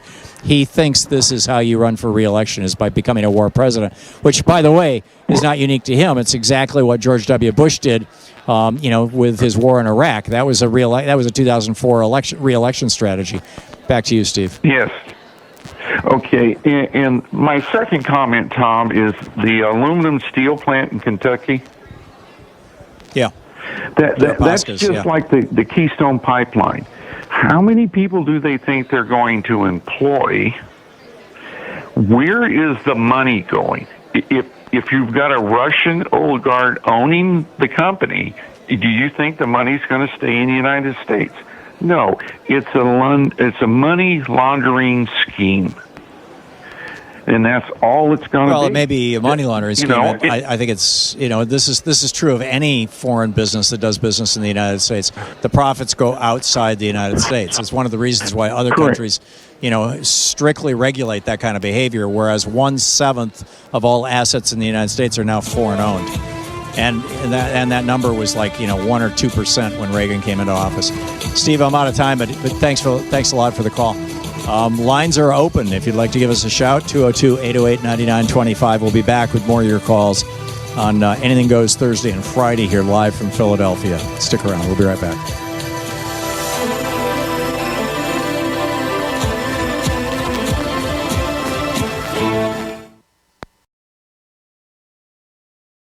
Every day here on the Thom Hartmann Program, Louise and I and our team, Sean, Nate, Shira, Dave, Chase, Sue, Nigel, Ron, we all work to put together the very, very best show we possibly can. And there's an enormous amount of work that goes into the show. And one of the things that comes out of that is a lot of content, a lot of specific information that we go through and we dig out and, we want to share with you. And Sue puts that into our newsletter every week. And I think you will, if you don't already receive our newsletter, it comes in email every day, about an hour after we're off the air, or maybe a couple hours after we're off the air. And Sue goes through and pulls literally every link to every story that we talked about and puts it into the newsletter. It's free. We don't sell a list or anything. You complete safety and security. There's no charge. There's no nothing. Just, plug in your email address over at thomhartmann.com. And you get signed up for the newsletter. It's all fairly obvious. You'll see it on the website. So check it out, thomhartmann.com. Thank you.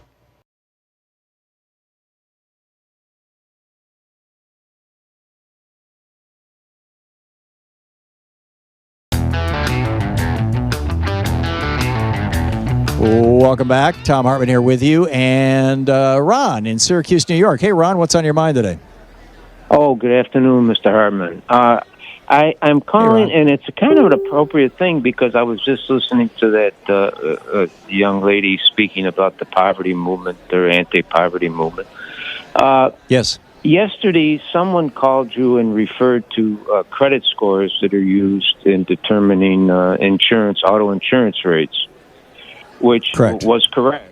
They are, except in a couple of states where they're disallowed.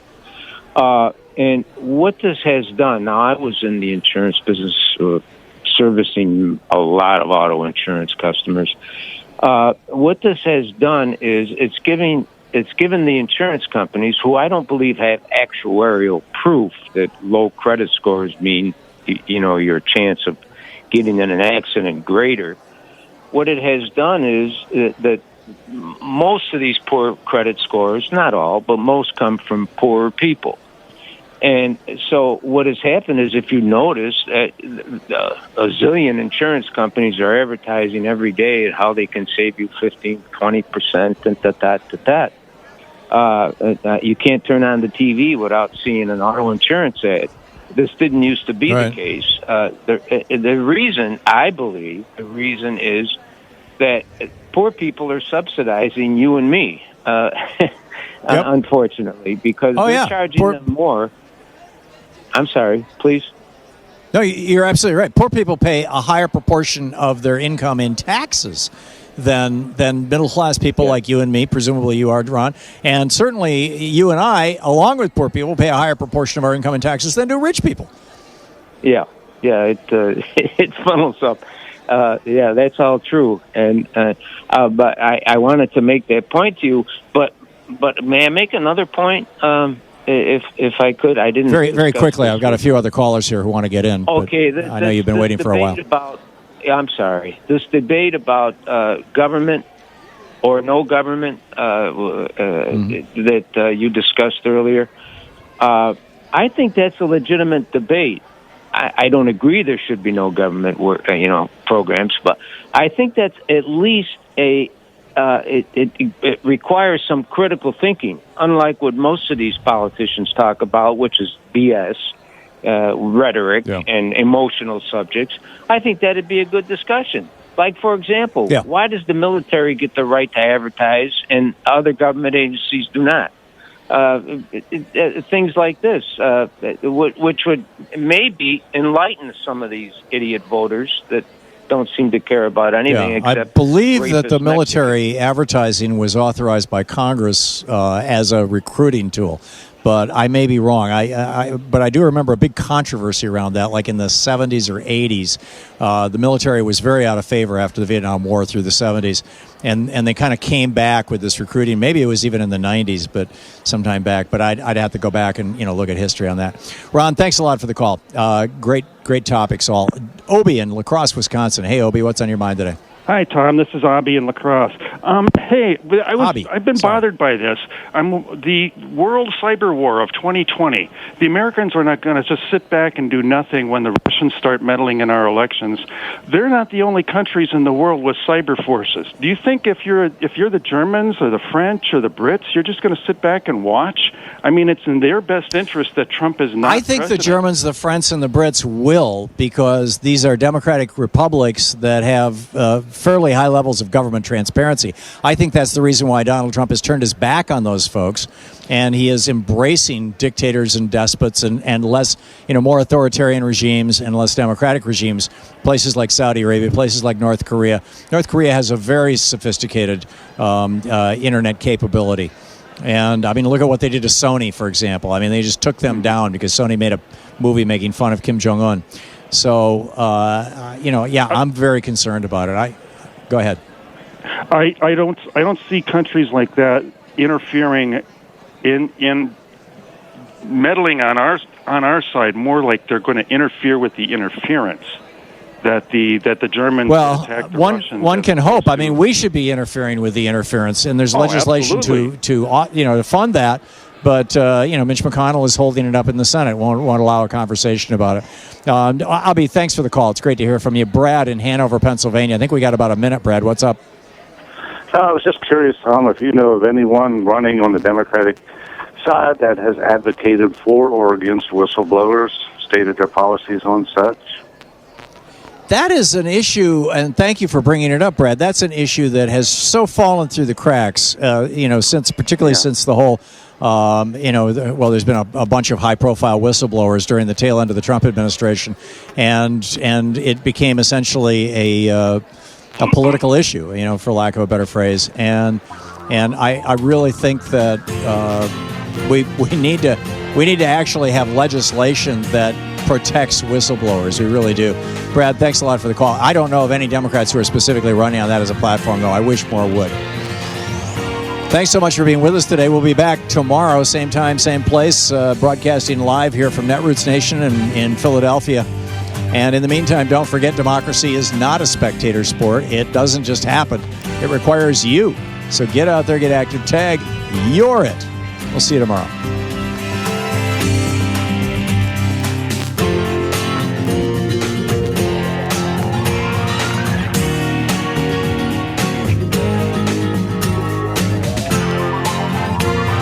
You've been listening to Thom Hartmann. For audio and video archives, visit thomhartmann.com.